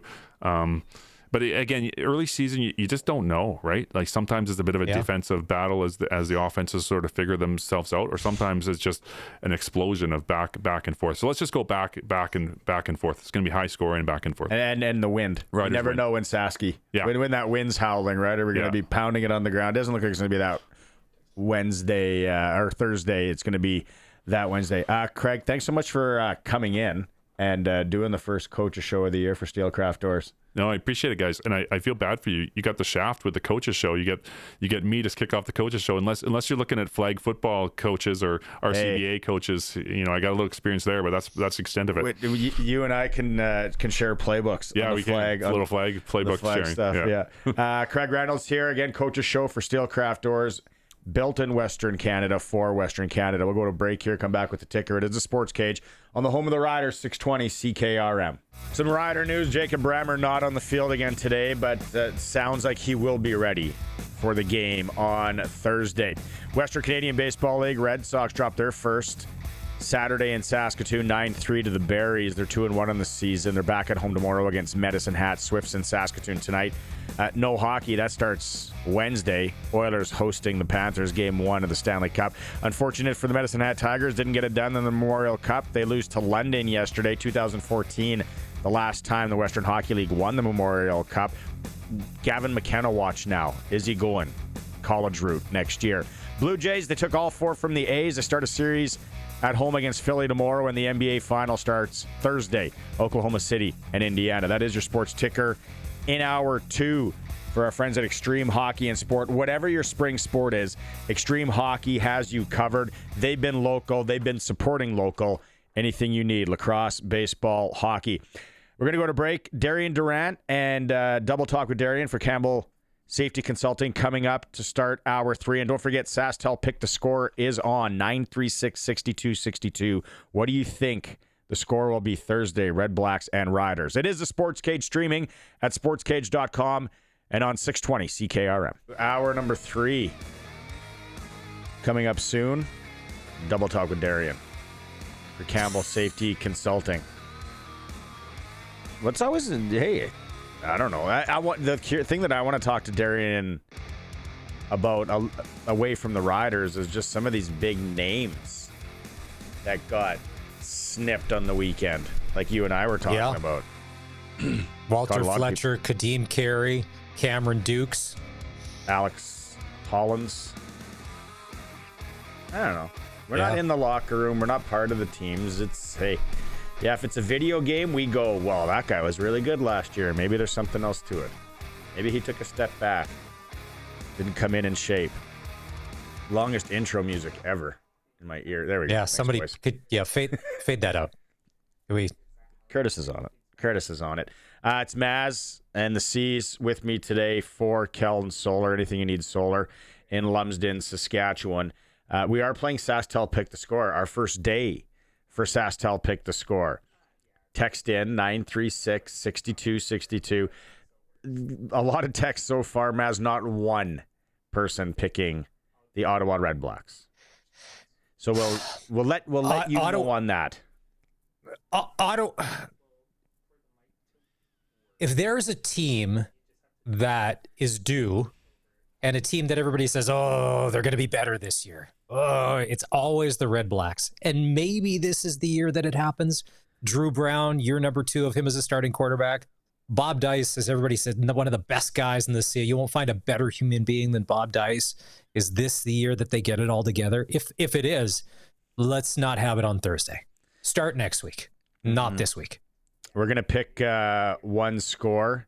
You get tickets to the Red Blacks Rider game on Thursday, and then if you're the closest to all the guesses from the week, you win a $200 SaskTel gift card. Thanks to SaskTel for that on Pick the Score. Then the other thing, in the next hour here, if you want to go watch some basketball Sunday up in Saskatoon, if you're around SaskTel Center, the Saskatchewan Rattlers are trying to break the attendance record for the league. We got a 4-pack of tickets. 936-6262. If you want to go watch basketball. Rattlers, Sunday afternoon affair. Have you seen this story? I'm a little rattled. Honestly, this is one of my biggest fears. Have you seen the Lotto story out of Winnipeg? No. I thought it was going to be something about the Rattlers. Since you were rattled, I thought it was like a cheesy pun. No, if you play the Lotto like I do, I'll buy 649. I'll buy Lotto Max. I've been really into the Lightning Lotto. It was crazy. Jackpot was up to $1.7 million last week. It was nuts. So there's a story out of Winnipeg. A guy buys and wins $5 million on 649, but he doesn't have a valid ID. So they go to the Western Canada Lottery office in Winnipeg, and they say, oh, just give it to your, I think it was his girlfriend, if I read the story correctly, because she has a valid ID. So she claims the ticket.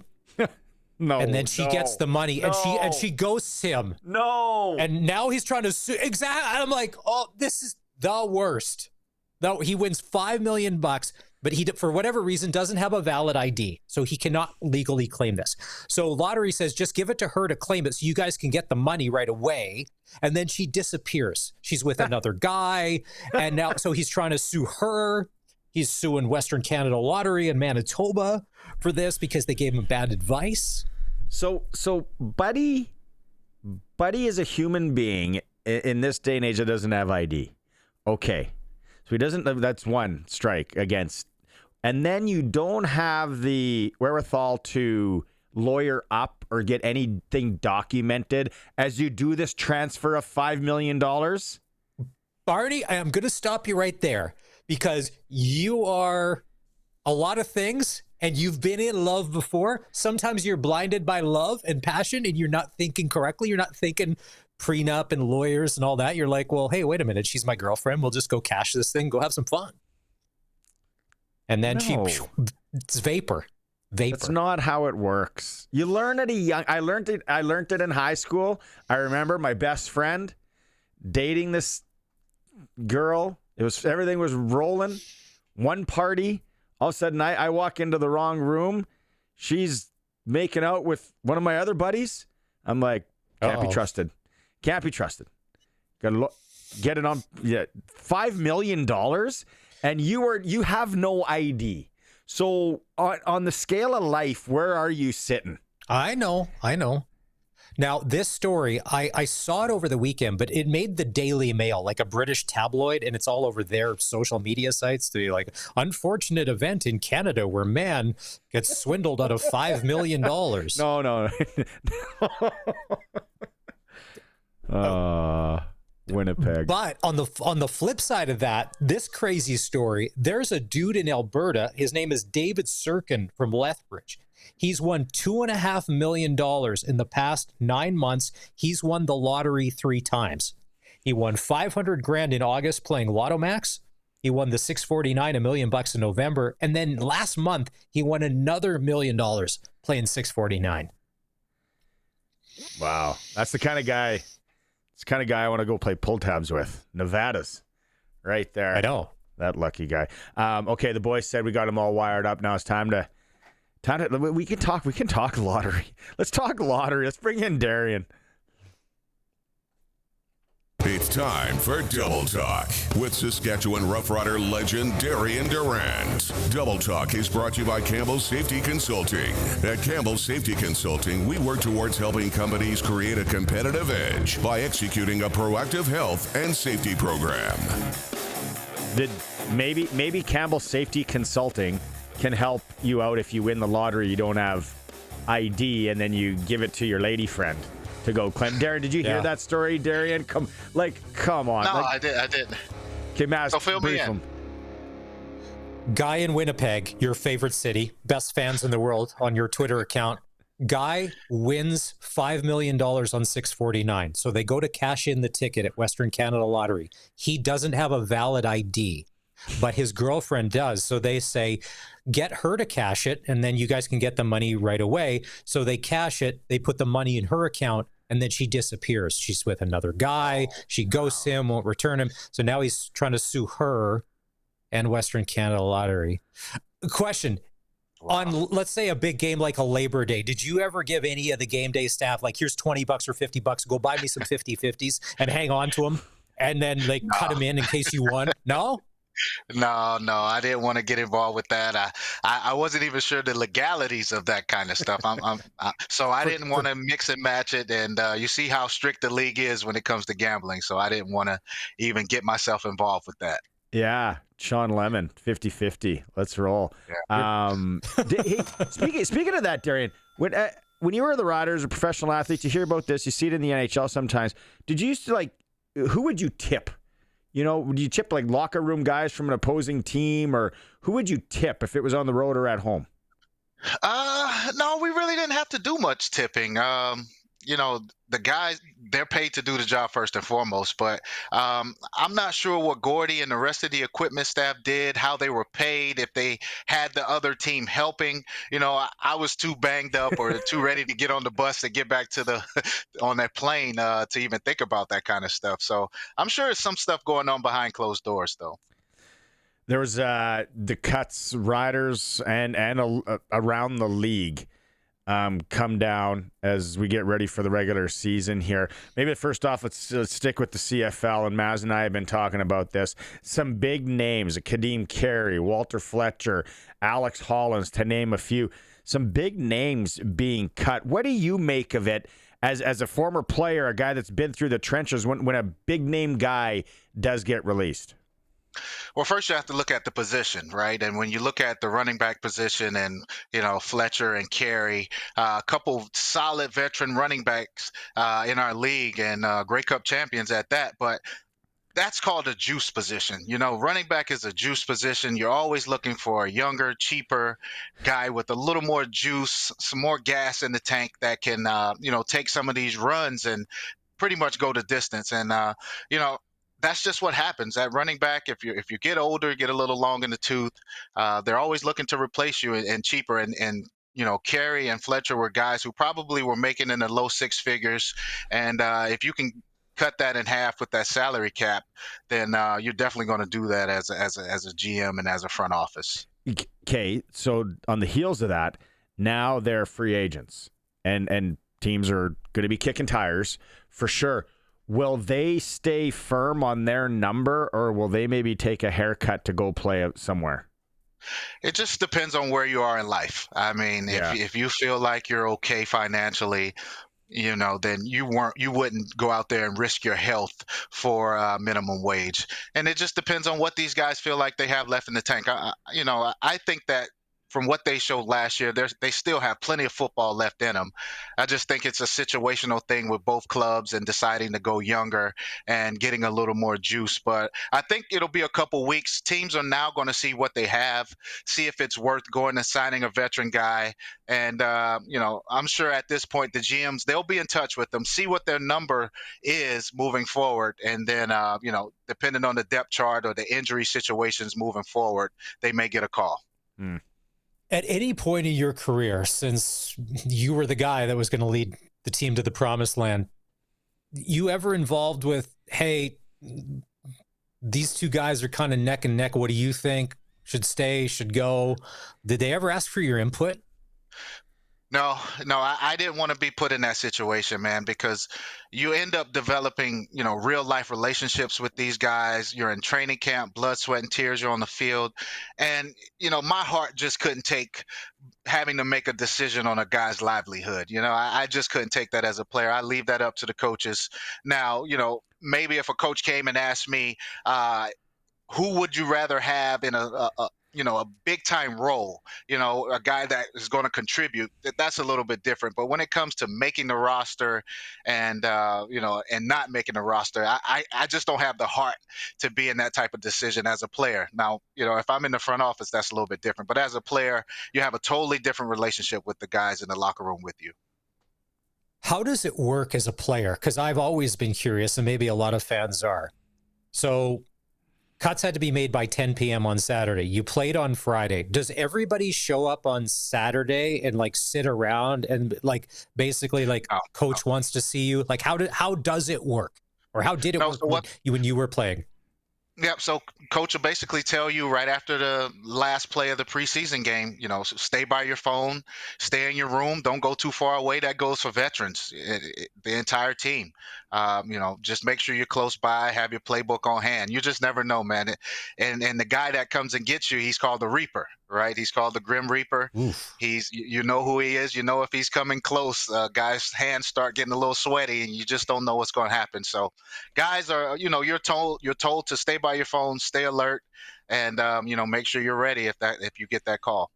Oh, heebie-jeebies. Yeah, it's tough, man. It's tough business. Was there in your long career, was there ever a time where one of your really close buddies got cut that you can go back to and you remember that moment and emotional?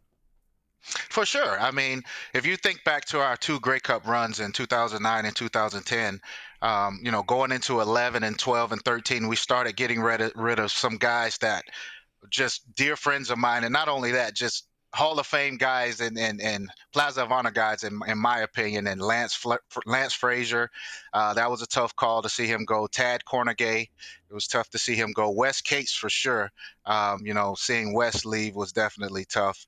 And, I'm sure there are a lot of my guy, Luke Mullender, just seeing that happen to Luke and that it's just devastating. You build so much, bonds with these guys, man. And it's going to happen. But when it happens to the guys you're close to, it's devastating. I could see Luke tearing someone a new one when he gets cut. No. Yeah, I could see him flipping the script in the whole room. Yeah, I know. It was just it was tough. It was tough. Him and his wife, they were getting a lot closer at the time because Luke was a roommate of mine, right? So just seeing the bond that he was developing with his wife, getting entrenched into the community, it was just tough to see him go. If we go to the game on Friday night, one of the things that I wanted to see, and you brought this up in January, that the new version of the Saskatchewan Roughriders need to score early and score a lot and run up the score and let the defense sort it out. Kind of like Winnipeg does. They want to pounce on you and get on you. So Friday, I was most interested that when the Bombers get close to the red zone or in the red zone, what's the play call? Are they going aggressive to get a touchdown? And they did twice, once with Streveler and then once with Collaros. And then on the flip side, how are we attacking the red zone? And on that first drive, we threw down to Mayer. It was incomplete, and we go touchdown. The Bombers are doing what the Bombers do. And the Riders didn't. As a quarterback, don't you always want to at least try and put it in the end zone and then have it see what comes? There's no glory in throwing to the 10 and getting a first down. I know, but a lot of that comes down to just taking what the defense gives you. And we talked about this, in Labor Day going into the playoffs last year, Winnipeg just plays such a soft defense and gives you so much cushion down there that they pretty much, I've been around Richie Hall forever and just going against that style of defense, and they just make you take what's in front of you. They rally and they make tackles, and like you said, they go out, they try to jump ahead, and then they just make you take everything in front of you. They try not to give up the big play. That's just their style of play, and you see the aggressive style that they have. Even if they see a one-on-one situation, they're going to throw it up. If you get a PI, you now advance the ball, pretty much guaranteed touchdown situation in those cases. So it's just good strategy, good coaching, and you have to look at Coach O'Shea. He's one of the best in the biz, and he always is thinking situational football and trying to get his team in situations where you can get easy points. That's how, again, as a longtime Patriots fan back in the dynasty in the run, that's how it was: bend but don't break.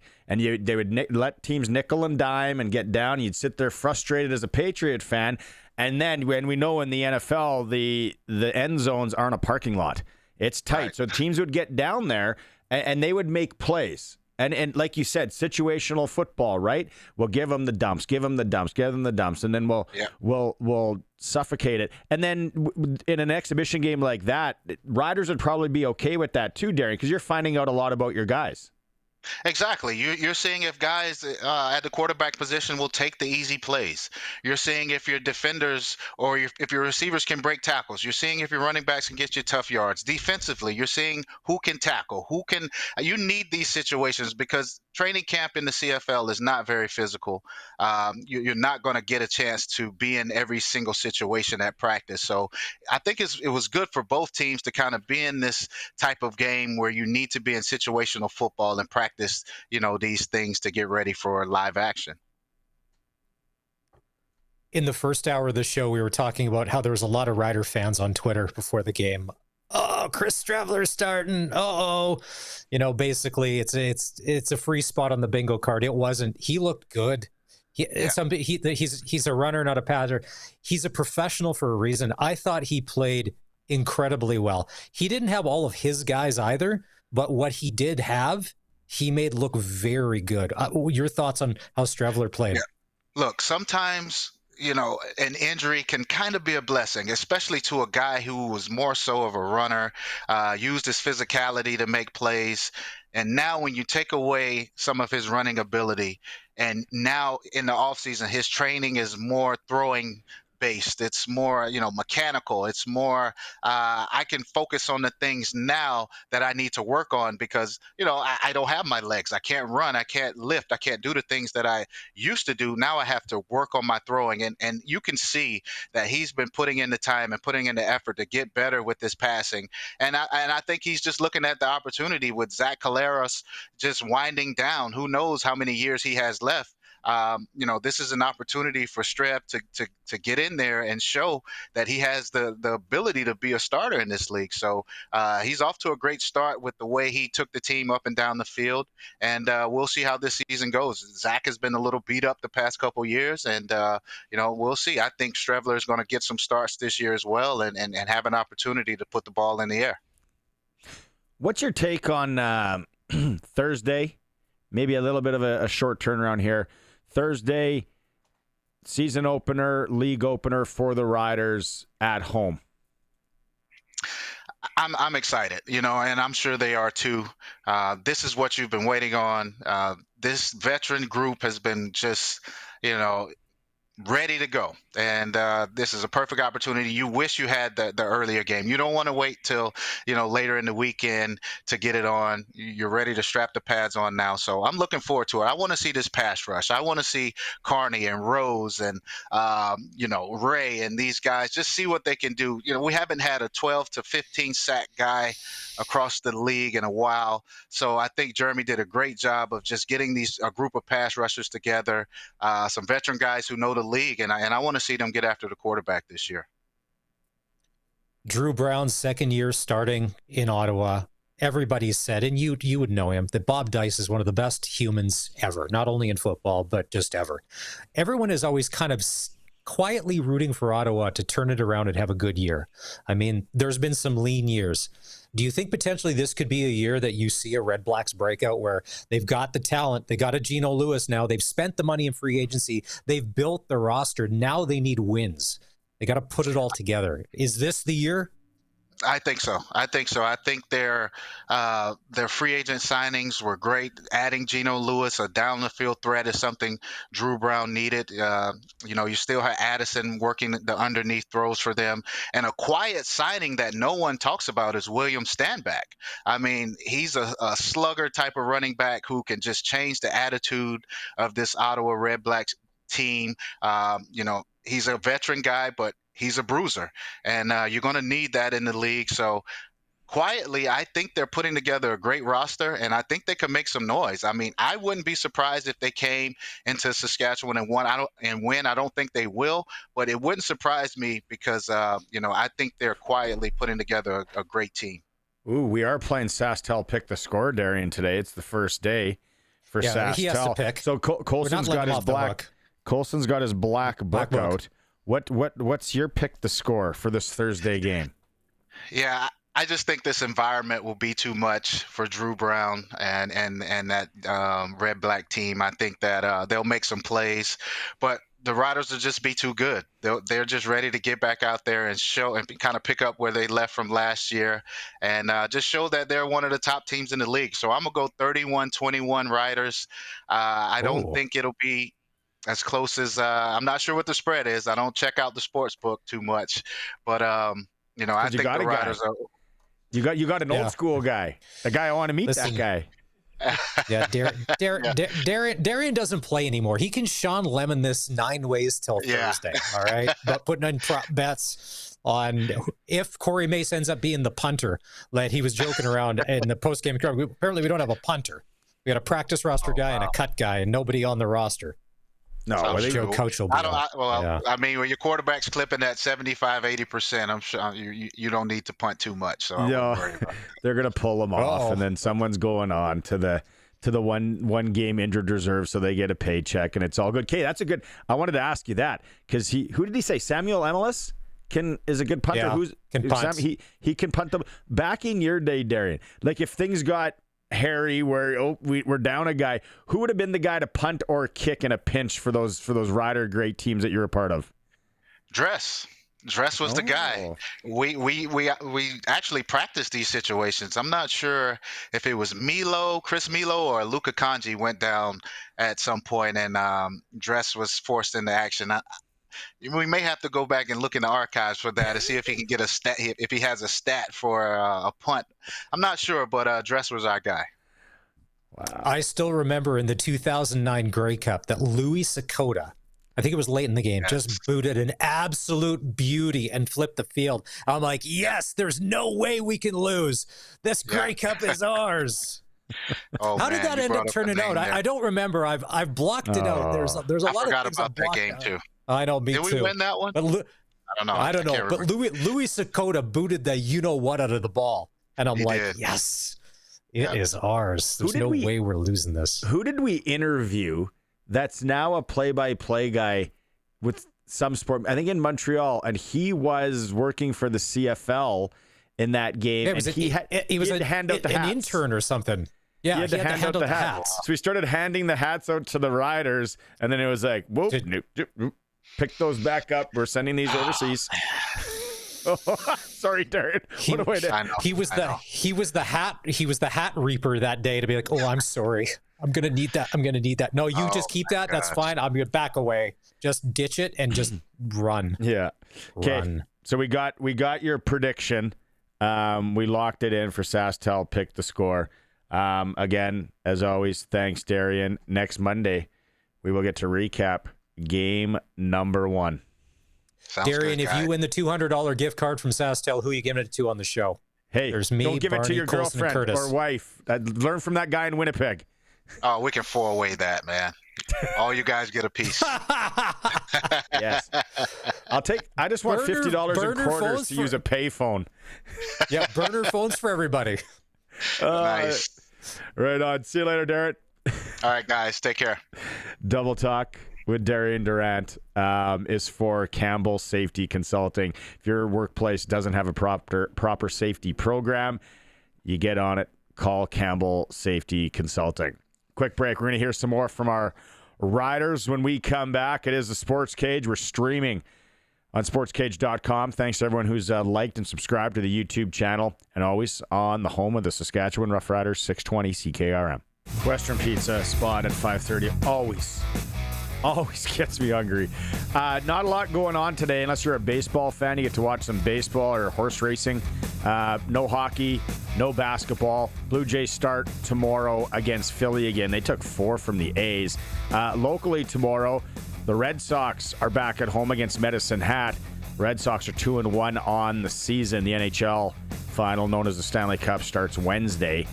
Oilers hosting the Panthers. Rider news today, if you missed it, Jacob Brammer not back in practice, but Coach Mace did say he's expected to play on Thursday. That is your sports ticker. In hour 3 for Steelcraft Doors Regina. Made in Western Canada for Western Canada, and they're getting set to move into their new 40,000 square foot building on Park Street. Maz is with me today. The C's are with me today. You talked about it in hour 1. We had Dave. You were surprised when the cuts came down from the Riders. Maybe more on the defensive side for you. I was maybe surprised more on the offensive side. It was going to be hard for anybody to crack the defensive side. There was a couple of spots. Tavon Campbell filled 1 when he came in. So what did you have? Maybe 1 or 2 outside of that. You've got a core that's pretty good. And so, yeah, like the Herdman Reed brothers gone, depth players, linebackers, special teams guys, but they've got that, in Malik Straker. They've got A.J. Allen. They have Antoine Brooks Jr., who had a great rookie camp, training camp, and preseason. But he's on the practice roster because he's not going to be beating out C.J. Avery, C.J. Rivas, C.J. Milligan, or any of those guys, any of the other CJs on the Rider roster. Lots of CJs. Speaking of CJ Rivas, we got some audio from him. He's just been looking confident all throughout camp as we go in here, very vocal throughout training camp. Tell me where this defense is at right now as we enter week 1. Right now, I think we're meshing well. I think we got a lot of chemistry together. I think we played together last year. A lot of starters came back, so that's a good thing. And throughout camp and first couple of days of practice, we kind of like getting our groove back. But I feel like we got it right now, so we're feeling really good right now. Over camp, the one word and adjective, when I saw you playing, and Luke, he backed it up, was he said, you know what? He is playing with so much confidence. How is that built year over year? I think I've always had confidence in myself, but it comes from work too. I think the work you put in can allow you to have that kind of confidence, and also the coaches too, like Coach Bell and Coach Mason, my guys beside me, they believe in me. So I feel like when you have people who believe in you, plus you're working super hard, it's easy to have confidence. The defense had such a good year last year. How do you build upon that? It's crazy, man, because we look back at last year and we know we had a good year, but we could have been way better, to be honest, man. We left a lot of players out there, so I feel like we have a standard for ourselves that's way higher than the world has for us. So I think we just got to keep on going for that standard, and we'll be good there. Do you feel like you have something to prove then still? 100%. We didn't get a Grey Cup yet. Easily said. So now what do you need to do to get yourself set for Ottawa? Very short turnaround from camp into regular season. I think just make sure we're watching the film, getting our keys down packed, and just getting our chemistry together. I think we have a good plan set up. Coaches have a good game plan, so I think we just follow the game plan and we'll be all right. The last question for you. Continuity was the big word of the offseason, keeping this group together. That may lead to bigger expectations, right? 100%. I think it's a blessing to have people expecting from you, So I think us having these big, goals and big, big goals for ourselves and the team for us, it's a blessing for sure to have that. Appreciate your time. All the best this season. Thank you so much. Yeah, I'm glad he said it. What's that? They had a good year. They didn't win the Grey Cup. And the secondary got exposed in that West Final against Winnipeg. And so that's got to tighten up. Yeah. And it was good, but there's still room to improve. And that's great. As a fan, it's exactly what I want to hear. Realistic. I tell you, on the SaskTel Pick the Score, there's a few people coming in now to Brave, playing the odds, taking the Red Blacks on Thursday over our Riders. 936-6262, Prairie Land Rentals text line. Prairie Land Rentals, doesn't matter the size of jobs, they can help you out. 600 Albert Street, and you get to deal with the owner. And then you get a chance to, we're picking someone to win 2 tickets to the game on Thursday. And then the closest one through out of everybody at the end of it on Wednesday wins a $200 gift card. We got a lot of predictions. Craig Reynolds didn't give us a score. I did. I noticed that. I was like, Reynolds said he thought it would be high scoring, but then he didn't say a score, and then nobody pressed him on, okay, well, we need a score. Well, I didn't want, I think maybe he can't, so I didn't want to push that one. High scoring. Okay. Darian picked, what was his? His pretty high scoring too. 31-21. 31-21. I would have said higher if, let's say in these preseason games, we did put up high 20s, low 30s, and we were clicking on all cylinders when Harris was in there, or even Meyer with the starters, and we're moving the ball and we're getting beyond the 20s and we're scoring touchdowns and we're not kicking field goals. And like you had said, defense is the advantage early in the season while offenses get going. That's why I'm saying 23-16. It's not like we're not going to move the ball, I don't think, and it's funny, if we attack the end zone, guys, look at what was it last year? Keyshawn Johnson, like he was the touchdown machine. If anywhere near you're throwing to him in the red zone, he's turning that into a touchdown. And if that can continue, if they can build on that, then I feel good. Speaking of Keyshawn, good segue. He's entering his second season, 752 yards receiving on 56 receptions last season, 5 tutties, as the kids say, in 12 games. Dave Thomas had a chance to talk to KJ. Keyshawn, tell me about the offseason. How was approaching your second Canadian Football League season? Just hard work. Hard work, putting in the hard work. Just watching film, seeing things, little things that I can, improve on, and, taking it to the field or the weight room. We talked a lot about in season, how the games seem to be slowing down a little bit for you. Has it done even more so with a full offseason to prepare? You just feel a lot more comfortable out there with the guys. You able to see things differently, what the defense is doing, and, do things like that. And, I just feel like it's going to translate and help us, succeed. You talked about when you'd make a big catch or something, you would be the first guy to credit. There's the offensive line. There's the quarterback that's got to get you the ball. Obviously, there were some nicks up on the offensive line early on in training camp. How has that group responded to allow you to do what you need to do? Great. We all guys in the building, and we put our, every guy's going to put their foot forward and do what they got to do to, get up to speed if they weren't in as much with the first group, second group, no matter what it comes down to. And I know we got guys, Furlan, Yoshi, that's going to get those guys right. One touchdown through training or through the 2 preseason games. Is that something to worry about at all? We go out there and, we try not to, do too much, I guess you can say. But, we're ready, looking forward to week 1 and, putting up points. How quickly does that page flip from training camp to regular season? Typically, for this team, it's 24 hours as you're right back at it. The page turns quick. We're back out here getting ready for week 1, and everyone's fired up. And we're fired up as a team, and we know what we want to do. We know our goals, and we got to go week by week. So when you look at the offensive roster that's around you, what do you see? A lot of dogs. We got a lot of dogs in our offense, starting from the old line, even guys that, had to step up. We got a lot of dogs, and we're going to put our best foot forward each week. Yeah, it sounded like someone was power washing a driveway in the back of that interview. Didn't it? It was one of the new guys on the roster. They're power washing Dave's truck. To be like, listen, hey, listen, if you want me to profile you, get you more hits to your Instagram, I can do this. That truck over there. See that Karcher? It's not going to clean itself. See that Karcher in the corner? Go grab that. We'll come back. We're going to talk more on the Winnipeg lottery guy. We have to talk more about that when we come back. Isn't Barney? But isn't that unsettling? I read that story this morning when I was dropping our son off at preschool, and it's been bothering me all day. That's my biggest lotto fear. You win, and then something horrible happens. Let's come back and talk about it. It's a Sports Cage, streaming at sportscage.com and on 620 CKRM. We could have had this in our last sports ticker, Maz, for Steelcraft Doors. The Pats have inked 2025 first-round pick Logan Henry to a WHL scholarship and development agreement. So good on Al Miller and the hockey operations staff for the Regina Pats.